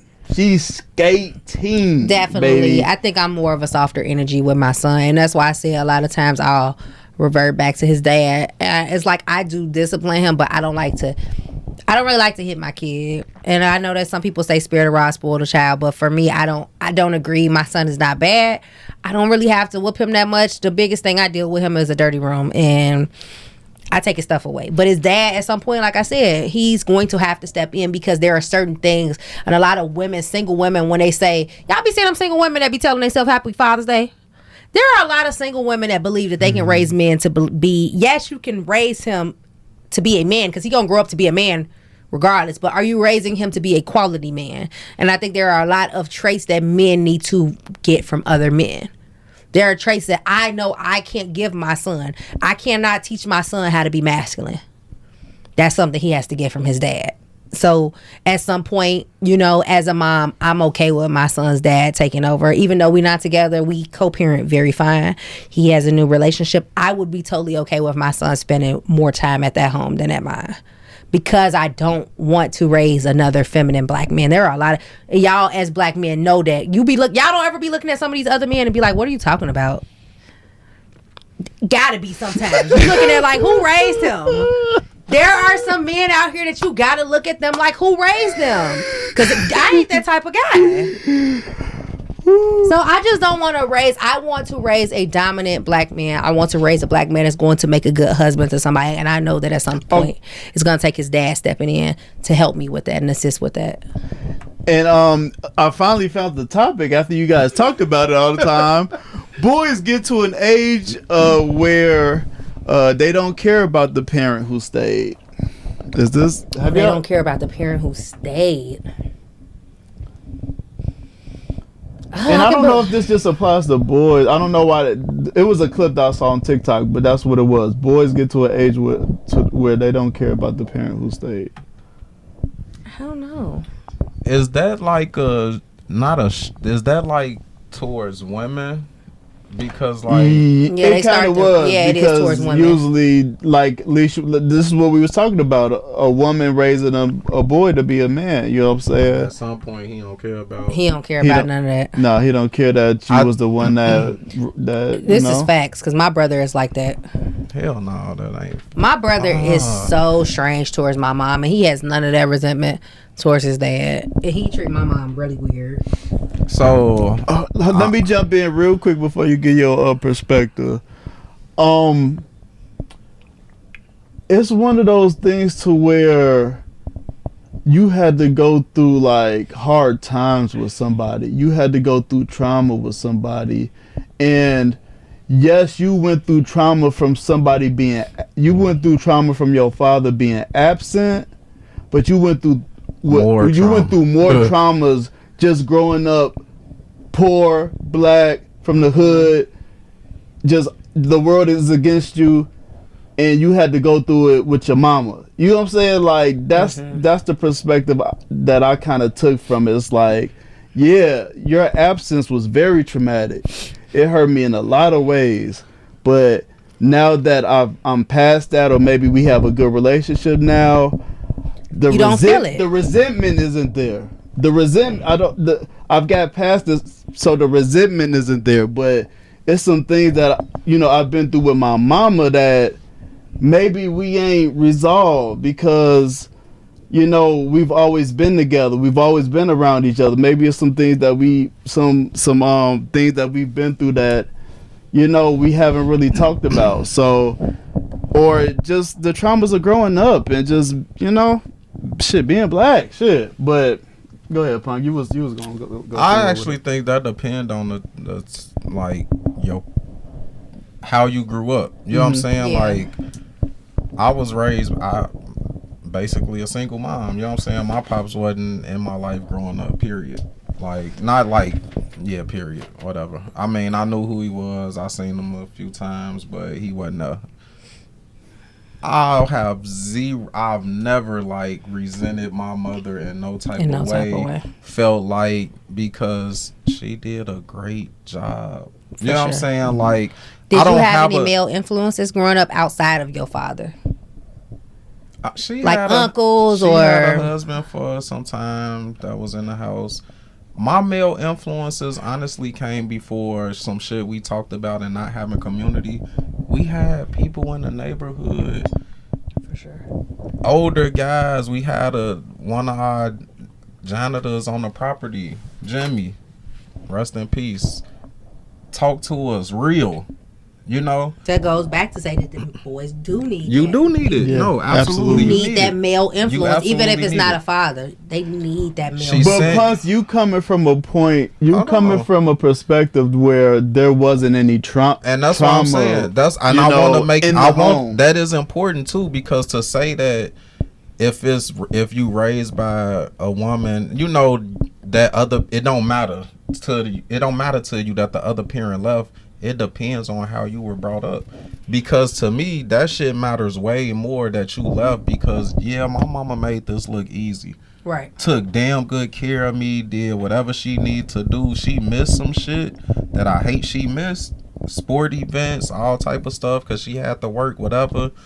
But she did everything she could to make sure that I was a real well-rounded person, individual, educated, that can go stand in any circle of people, talk to any group of people and not feel uncomfortable, whether you white, black, green, purple, blue, homosexual, whatever. She did a damn good job. So I'm not gonna act like everybody is just like, oh, the parent that left, nah, because it depends on how you was brought up. So how does that affect you as a father now? I would never, my kids can't, let me not say they can't go nowhere. I'll never not be in my kids' life. So you feel like being raised by a single mom made you a better father? Being raised by a single mom didn't make me a better father, because I didn't know shit about being a father. It actually made me a terrible father in the beginning, because I don't know how to show my kids affection, or I didn't know how to show my kids affection. I didn't really know how to I didn't have a father-son relationship to look at, like, oh, he taught me how to ride a bike. He taught me how to, throw a football or do any of this shit. No. So it wasn't like it helped me be a better father, because it absolutely didn't. Mm-hmm. It actually made me like not pay attention to a lot of shit that my older kids may have needed from me that I knew nothing. I didn't understand it until you didn't have it. My younger two, which I don't apologize to them about it, because I'm way more affectionate with my younger two kids. Like, and I see it, I know it, I understand it, so they probably gonna feel different than my older two do, but I didn't know. And I tell them that all the time. Y'all know, I ain't. You was learning as you was growing. So I was learning on the fly, and I understand y'all might have got a different version of me. But can you give that new version to them now? Yeah, I try to. Okay. I try to. It's a process. It's a process. Shit, like when you don't Nigga know. just went viral. He's scared to talk now. Go ahead. I'm definitely not that. But it's it's a process. Like when you haven't did something and you not used to. I'm not used to like males being affectionate. Right. You know what I'm saying? So because that's why I want you to talk. I'm still not real affectionate with like my older two sons, because now they're at an age where I probably wouldn't have been that way anyway. You know what I'm saying? Like, yeah. I got my older two, 16 and 19. So they're not babies. So it's harder to introduce it versus them being babies. Hugging y'all, and like my little two, 12 and 7, but the 7-year-old, he's like, I come in the crib and he's running to the door hugging me. We got handshakes. I could tell him, give me superpowers. He'll give me a kiss, shit like that. That's that part. Can I tell you something? And I don't know if you're gonna accept it or not. What up? It's not too late for that, right? No. So it's not, right? I don't think it's too late. But what I'm saying is, like, I'm not gonna be able to do that forever with them, because naturally they get to an age where it's like, Daddy, stop. I ain't your baby. My 12-year-old told me, stop calling me baby. Who you talking to? Like, but so at some age, it's different giving it to them as little bitty versus exactly, and then they get to the age of 13 and they're like, Daddy, stop kissing on me. You know what I'm saying? Yeah. Now you 16, I might go, because now I look at like the relationship, whatever I do have with my, you know what I'm saying, and it's like him trying to do that to me, I'll be looking at him like, dude, who? Oh, your dad? Yeah, like, okay, because that's where I wanted to go. I would be looking like, what you doing? You know what I'm saying? But why though? You know what I'm saying? Like, and this is what I want to get to, right? Why would I feel like that? What? Yeah. Why would you feel like that? It's not a natural. It's not something that's been a natural thing to me. Okay. So that, and I just think at some point, like, that's just. I think boys kind of grow out of that. Even with their moms, they're like, you know, stop kissing on me. You're like the little fake embarrassment you get, and you outside and your mama licking a finger, rubbing shit off on you and all. Like, my God, you know, we stopped doing that at what age? Do you think so? Because I see a lot of boys still be mama's boys all with my baby daddy. That don't mean you they ain't be a mama's boys. See, like, okay, so Punk, I want to just let me jump in real quick. Like, let me just tell my perspective, my perspective where I'm from and what I went through. Like, you know, I didn't meet my dad till I was 18. You know, when I met him, it wasn't like shit was just sweet and all dandy. You know, like, we had to build a relationship. Like, we had to get to know each other, get to, like, you know, actually form a father-son relationship. And through that, you know, maybe through the first 7 years, I didn't really feel comfortable with him. You know what I'm saying? Like, it took a long time for me to feel comfortable having a dad, you know, having a father. And so, you know, through that, you know, he's been in my life, and now he's a very positive figure in my life, and we build a great relationship. But he's a positive person in your life now, right? Yes. So yes. all that shit matters. You know, that matters, because whatever you didn't have, now moving forward, it's positive. Right. Right. It's positive. So yeah, I could understand that. But now, like, now every time I see my dad, he's gonna give me a kiss on the cheek. Like, and look, I see you side eye, Alicia. I was side eye. And this is the I was thinking. And this is okay. I didn't mean to put you on blast like that, but this is the stigma here, right? You know what I'm saying? Like, a father can't even, like, kiss his son on the cheek. You know what I'm saying? And the feeling of growing out of that, you know. It's like sometimes in our community we are so weird with affection. But I was about to say, if I could give you any advice, if you have to force it in the beginning, you have to, because until my mom grew up in a very toxic environment. She grew up in a very abusive environment, and every little thing when I grew up, she would always tell me, if you did that and it was your grandma, you get beat. So a lot of stuff she did, she got beat. So growing up, my mom didn't tell us she loved us. She didn't tell us certain things. She didn't hug us. It was no affection there, because she grew up nothing but a negative environment. So it took me being around 19 or 20 to tell my mom, hey, Ma, I just told you I love you and you didn't say it back. Or, like, I had to literally have this conversation with my mom where I had to tell her, hey, you're not showing me love back the way that I need you to. Even though I know my mom felt it, she didn't know how to express it. So even though your boys are bigger, sometimes it feels unnatural. In order for it to start feeling natural, you just gonna have to force it. But that's what I'm saying. Like, I grew up with my mother, and at some point I'm like, Mama, you know what I'm saying? Stop touching me. Yeah, it's just. But then stop touching me. When you can't get it no more, you miss it. At some point, when you get to an age, you'll miss it. You'll miss it. So even now, when if you embarrass them, every time I see my mama, I give her a kiss. Yeah, you know what I'm saying? Like, yeah, start embarrassing your son. Thinking about somebody I know that it never probably had feels the uncomfortable, but you know I promise you, like, if anything happens to you, they're gonna miss the days that you embarrassed them, the days that you made them uncomfortable. And these are conversations we need to have, because, like you said, they bigger, so it feels awkward. Embarrass them. If you feel like you're making them feel, I don't feel like I'm making them feel no type of way. It make you feel some type of way. It's literally me. Like, make yourself uncomfortable. I be thinking, like, 16-year-old me didn't want nobody hugging on me. You know what I'm saying? 19-year-old me didn't want, somebody hugging on me. So that's just how I am. And then it is bad. Like I said, I don't apologize, because it's not even in them to be like, oh, let me give my daddy a hug, because it's not like we did that in the beginning, because I didn't have it. So it wasn't something that I did. It wasn't something that I necessarily thought about. Something you had to be aware of later, when you had the littler ones. My littler ones. But now it's your responsibility to go back and give it to the bigger ones, whatever that means for you. My bigger one, my 11-year-old, and I noticed that for myself, that sometimes I'll be more affectionate with my little one than my bigger one, because I became more an affectionate mom in my journey. By the time I had my little one, I had done the more self-healing and learned a lot of things about myself. So I can sometimes be more affectionate with him. And now when I go glad to her, you said that, and I don't have to feel like that's some fucked up shit. no, it's not messed up, because sometimes when you come from trauma, you have to heal. And you might have that first baby in the midst of your trauma, and you still learning as you go.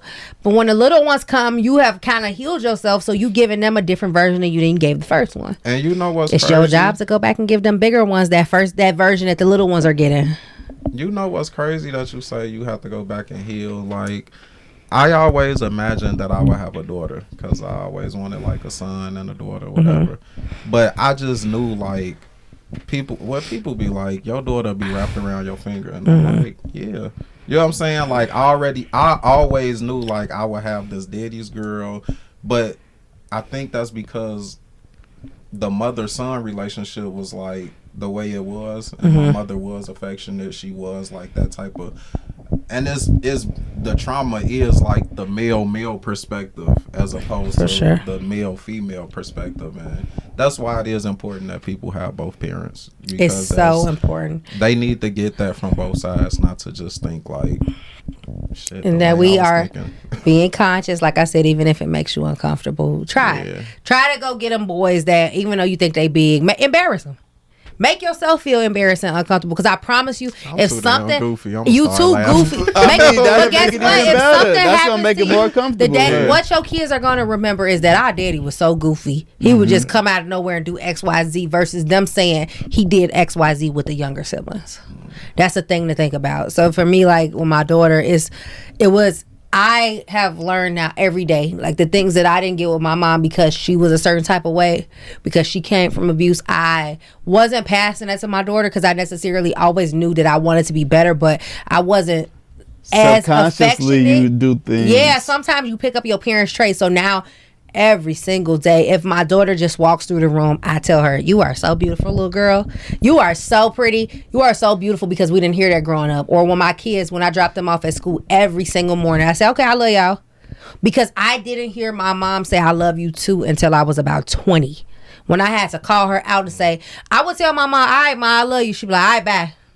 Well, damn. Go on, Leisha. And that's why I say, people get brought up different. You know? We get brought up different, so it's breaking those curses and letting these kids know that they are loved, so that if anything, because we only here for a little while, and when my kids look back, I don't want my kids in 10 years to be sitting on a podcast saying what I did to them and I traumatized them. Yeah, they still gonna do it. They might. Yeah, you know they still and gonna they do it. Wasn't even as hard. Right? It wasn't as hard. It wasn't hard. You don't think it was hard because your life was. But you know that their life ain't gonna be what ours was. Absolutely. Well, at least what mine. I don't know what everybody went through, but you know, some of the stuff that I went through per se, I just don't ever want my kids to have to recall the things that me and my siblings have to recall. I think we all strive for our kids not to go through whatever it is that we went through and make life better for them.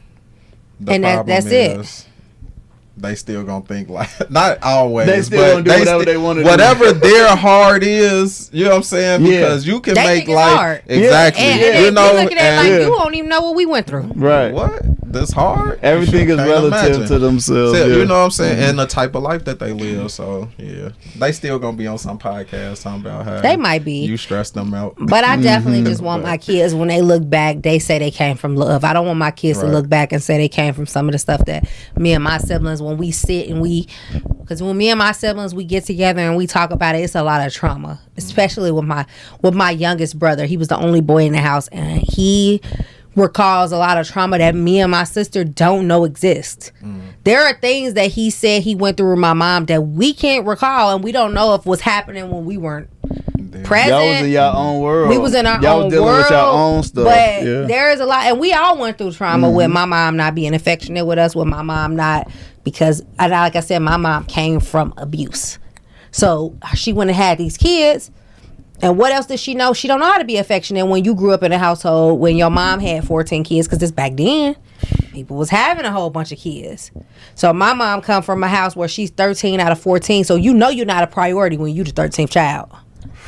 And that's like so crazy, because my mama definitely had a similar experience. Yeah. Like her mama had 10 kids. She used to get beat hot water through on. That's what my mom said. My mama experiences, but she vowed to never do that to her kids. So she poured into us the shit that she felt like she didn't get, you know, from her mom, and was like, the things she saw her mother go through, she felt like it was so traumatizing to her as a kid that she was like, I'm not giving that make to sure y'all. my kids don't experience that. And that's me. And I'm glad she did, because hearing you say that is like, it was an average, it was an average black experience, except for us. My mom she passed the trauma down, and now I feel like the guilt that because my brother is the youngest. He's like what she wants to be her baby, but he has a lot of resentment for her. But she didn't know in the midst of it that she was passing that trauma down, that she wasn't affectionate, and that, you know, it was a lot of things she missed. And now we looking at it and we grown, it's hard to fix it. Yeah. So now all she could do is, you know what she is? It's crazy because y'all grandmas, y'all be soft grandmas, but y'all was hard mamas. Yeah. So it's like, but they trying to fix it. They trying to correct it, you know? I do feel like my mom is trying to right her wrongs with my kids. And you can't, the problem is you can't do that. She's trying. Honestly. But you can't knock it though. You can't knock it, but you can't do it. Like, you have to right your wrongs with me, with me. For sure. You can't right your She wrongs. be trying with my brother, but it's like, that's it's an no interesting thing. So she can't right her wrongs through your kid. The wrongs I had through your kid. My kids didn't experience what I experienced. Whatever it is that he feels like he experienced, he does not. He is like he forgives but doesn't forget. Whatever it was that he felt like, and we all experience different things with my mom, and, you know, just the lack of affection, the absentness, and, you know, I played the mom role a lot in my household. It was no showing up to a lot of events. It was a lot of, we didn't do family vacations. We just a lot of the stuff we know is a whole lot of struggle. So it was kind of like, now that we grown, she wants that bond, and my brother he's not as receptive to it, because he said, when I wanted it, you wasn't there. I think that's a topic too. Like, just as a parent, if you didn't pour these things into your kids, why do you expect it from them? Yeah. When they grow. Like, if you know you didn't if you didn't, you know, talk to your kids a certain way, or if you was negative with them or whatever it is, and it's like, now or y'all just didn't have like this real close relationship, whatever, and now you grandma age, or even surface things like, you know, you didn't give me birthday gifts when I was growing up. Why you expect me to give you one while I'm grown? And you never showed me that. You never know. Gift giving ain't part of my it's language. Not part of my language. Because you learn stuff very, very young, and like, we just experienced a lot growing up. Me and my siblings have such a strange relationships where we almost, it's like we love each other, but we don't know how to love each other, because like in my household, I force my kids to hang out with each other. Like, y'all gonna sit in there and go watch that movie together, or y'all gonna do this, whereas like, we don't really have that relationship. My brother and sister are twins, and they have the most weirdest relationship where they have like kind of almost no care for each other. But because we grew up and my mom wasn't active in showing us what affection looks like and showing them how to be affectionate towards each other, where they kind of grew up resenting each other. And then we all grew up not close. Whereas we all grew up in the same house, so we're not even close. She didn't teach us affection. We grew up in the same. I have two younger siblings, and they are twins. You know, twins are usually attached at the hip. They are not like that. They are like kind of like both kind of just leave me alone, and they go off their own way. So I just know my mom. She's trying to right her wrongs, but a lot of the damage had been done already, and she's being a better grandma. I be looking at my mom. Give her props for trying to be a better grandma. I be looking at my mom, and my kids be doing stuff that we would have you would have put us on the floor. I'm gonna be the same way. The stuff we would have got smacked to the floor for my kids be doing everything, and she just be like, oh, that's just my baby, just let him go, go sit down, Liam. And I just be like, oh, now you nice.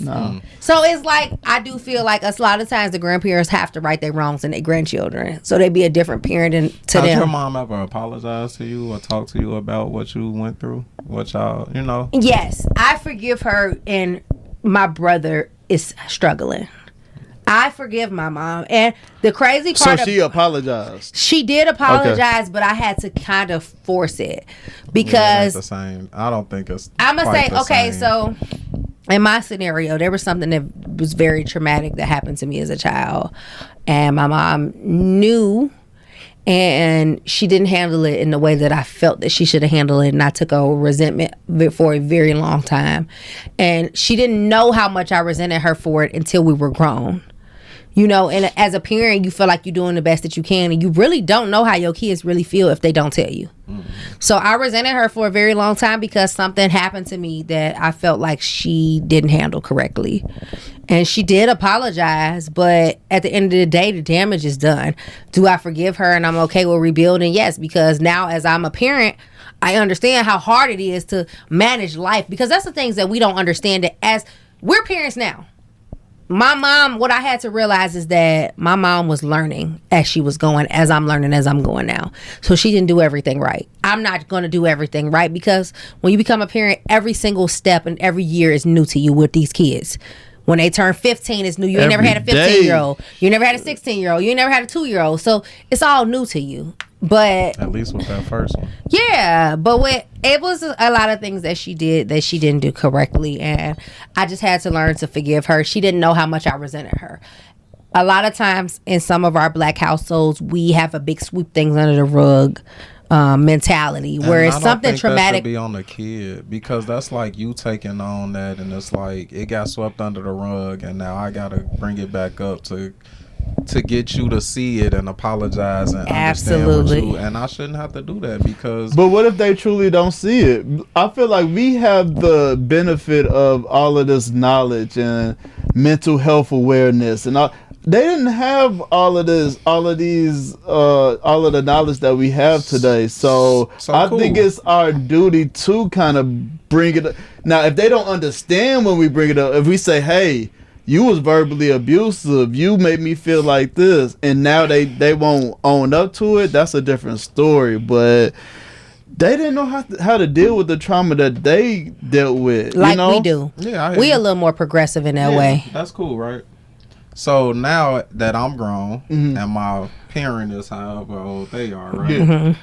And you see that you're different with my kids than you were with me, because there's no way you can't see that, right? You see there's a difference, so you need to come talk to me. At what point do you come and talk to me and say, you know what, I didn't handle that it was right. we went through some stuff, and they know maybe I could have did this. You can't tell me that they don't know that they didn't handle shit properly all the time. If you're coming to me and you're saying, I want us to have this type of relationship, and why don't you tell me you love me, or why don't you hug me, or why don't, and but you're doing it to the grandparents, the grandkids. You know you didn't do that with me, but you want this. At what point do you come have a conversation with me and say, hey, I fucked up as a parent. Messed up. You know, I should have been more like this. I apologize that I wasn't, because that to me shows way more taking responsibility for your actions as a parent, regardless if you was learning or not. Yeah, we learning. But now that I've learned, it's okay for me to go back and say I was wrong for that. In the midst of it, I didn't know. Instead of you having to come to me and tell me, or just acting like it didn't happen. You know what I'm saying? Like, no, you need to come fess up for whatever it was that you did, because you don't know how that may release me. But me coming to you ain't gonna be the same, because I shouldn't have to. It's almost like you ignoring the fact of whatever it was that you did. You know, like, as you said, let's just sweep it under the rug. That's why I said people was the initial communication has to happen, though. We've lived the whole life together, so it might be many wrongs I've done you. You gotta let me know what's specifically we talking about these big ones. Them big ones that you swept under the rug, that you can't. Okay, there's a one scenario, and I'm not gonna say it on this camera, that I had in my household that happened, and my mom, the way she handled it, she swept it under the rug. And I'm not going to say exactly what it was, but we're going to just use SA. And you can't tell me that because it was different times then that there's a different level of right and wrong. You knew right and you knew wrong then, regardless of if mental health is in a different place then. And when I asked her about it, she kind of just said, you were so young, I swept it under the rug thinking that you'd forget about it.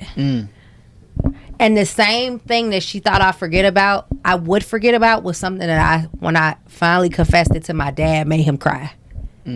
So you know that there's at some point that you need to have a conversation and say, I didn't handle that right. I didn't do that right. I didn't handle it right.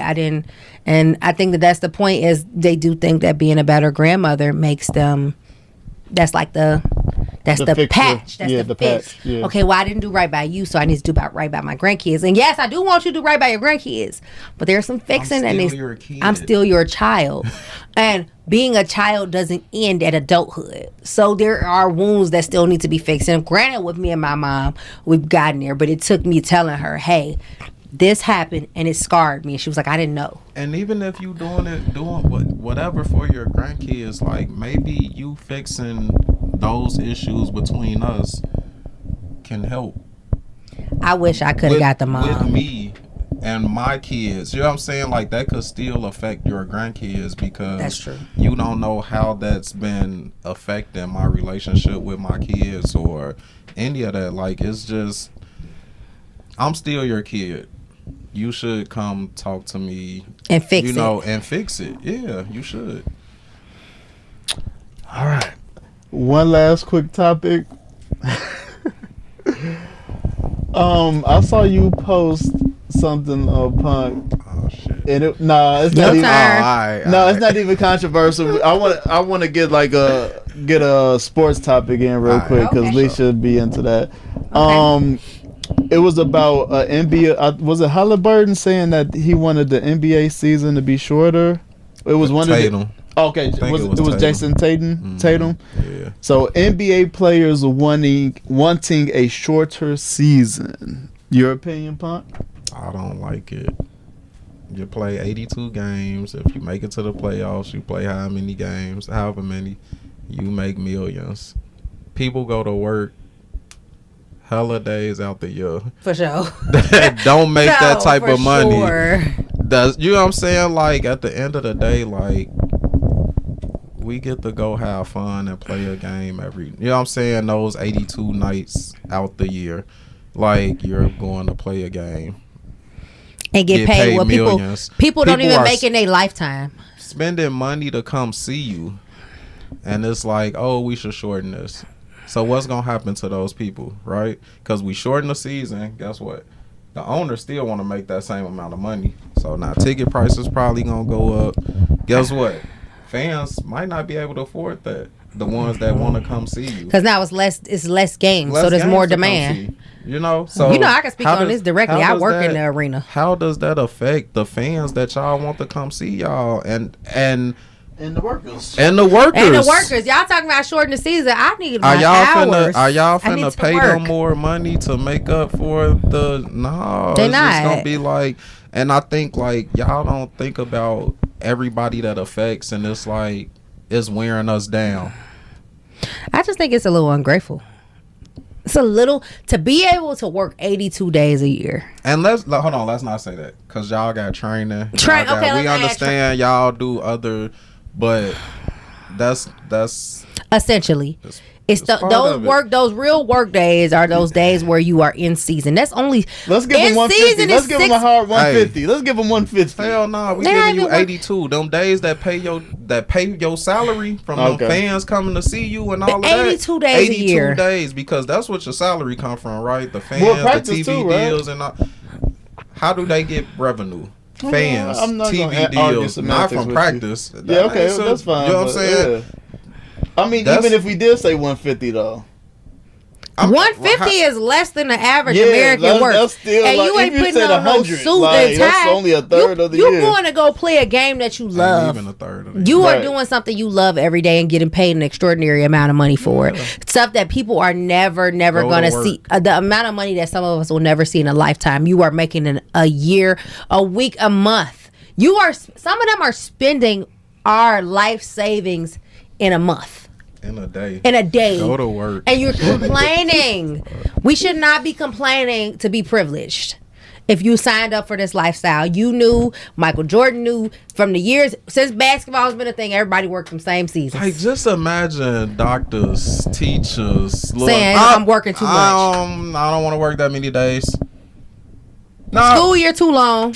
We gon' Kids be all right. Put them out 3 months early. No, it's like You knew this career, you dreamed of this career, you wanted this career, and you got it, and you cannot complain. Because if you're asking for a shorter season, there is somebody out there with is almost probably as much talent as you that would gladly work that entire season plus overtime. And guess what? When your ass was a kid and whatever else, guess how many games we played? What? A lot. 10 Every a day. day. 10 a day. We just out there Just hooping balling, till we yeah. can't sweat no more, can't And you move. getting paid for it. And you getting paid for it, and we was just doing it because we love the game. Man, it's The somebody same out there. reason you was doing it early in your life because you love the game. That's what the it is. A lot same of them reason lose why the you love. claim you do it now because you love the game and you making millions. But let's shorten. Let's cut the fans and what they get to see. I bet you if they started paying them instead of giving them lump sum crack contracts, paying them per game, that would go out the window. The wanting the season to be shorter would leave if they got paid per game and not a whole lump sum contract. And a lot of people would be Oh, playing. y'all want it to be 70 games? We cutting out, what's that, about 15% or something of your games you playing? We taking 15% of your contract. Yeah. Then that would make. I ain't gonna want to hear that shit, right? I think it's selfish to complain about the length of the games when there is. I promise you, there's some boy in college who didn't make the league who is literally devastated. Somebody out there is devastated that they don't have your life right now. We just a world that take opportunities. You know what I'm saying? Like, we take them for granted. For sure. So I just think no NBA player should be complaining about how much they got to go to work because somebody is actually out there standing on their feet for 8 hours. Somebody is standing out there on their feet for 8 hours. You said 8. 10 hours, 12. and they only taking home $200 for that whole day, and they've been on their feet 8 hours, and they are making this world run. They might be your garbage man, your construction worker, or whatever. They stand on their feet for 8 hours, and you have to go play a 2-hour game. More money than doctors, and they ass be on call a lot. For sure. You know what I'm saying? Like, that's my we take just on be that. finding the craziest things to. We make anybody have famous issues too. with. We gotta stop that. Famous. Just people, period. Oh. Yeah, I just you right, looking at but right I now. thought We it was making like too many somebody- people famous. Not even just basketball players. We gotta stop making everybody famous and rich. Everybody don't need to be rich. We got too many people out here that's talking and don't need to be rich. I ain't against the people being rich that play sports because it's an not the entertainment sports. I'm talking about you everybody know? else. We making But don't too many complain people about famous. it. Don't complain about it. And we definitely be making people famous. Y'all can make me famous though. Do y'all shit. They tried to yesterday. Oh, you went viral? I gotta go look at it. Yeah, go on TikTok. You gonna be. I gotta go look Yeah, at it. yeah. What you do? Apparently, Hey, I'm Drake. a pedo. She like Oh my god! I gotta go look it up now. crazy work. I'm weird, a pedo, all type of shit. Oh, Hey, I've been viral a couple times. Because So I they. said I wouldn't be doing the majority of changing my daughter's diapers if I had a daughter. I feel like me and my wife discussed it. You know what I'm saying? Like, she I get would what do they that. saying. And I'm a pedo. and That's I'm not weird. a pedo. Most men don't want to do that if their wife is sitting right there, but they will. And literally said that in the clip, right? Like I will if I have to, but I would rather. somehow they heard what read they to wanted you. to He's a hear. weirdo and a yeah, they told pedo. his No, butt y'all up. weird for thinking that weird shit. No, I get what you're They saying. told I him. definitely get up. Do y'all shit though. Thank you. Run it up. Keep running it up. Yeah, ass. Hey, punk. I heard you like them young. Okay. All right. That's great. That's a dub. Hey, get off my guy, man. This man has Hey, integrity. no, This man this is a man of integrity. Yeah, we don't play with kids. No, They know absolutely that. You know what I'm not. saying? But y'all can talk y'all shit, think what y'all want to. I really don't care. I get what you meant. People love to purposely misunderstand what people say. Yeah, They absolutely. understand Absolutely. exactly what you said, and they just like people just like to argue. I think the majority of this world we live in is miserable as fuck. For sure. You know what I'm saying? And they project all that misery and negativity, and y'all just hear misery. Y'all hear negativity. Y'all And they feed hear on it. like, and that's what y'all feed on. Oh, y'all, But do y'all shit. I be going. Don't feel bad. They call you a pedo every time I go viral. They call me fat. Oh, They call me fat every time I go viral. I get called fat 100 times. And fat call people me don't. something crazy People one don't. time. Fat people don't get to give no opinion on nothing. So that's just. Don't feel bad. That's just what it is. They flooded the comments, boy. All type of shit. All right. Keep running it up though. Appreciate y'all. Run it up. I'm very Thank secure you. in the father that I am and the type of person I am. So don't none of that shit bother me. Do y'all shit. Episode 108. Any final words? Shout out to all the people watching, commenting, all that shit. Do y'all thing. We appreciate it. Period. Anything else for you? I don't have no final words. Y'all know it's always a pleasure to be here. I know y'all can call me anytime. I'm gonna come on out. We appreciate you. For sure. Peace out. All right.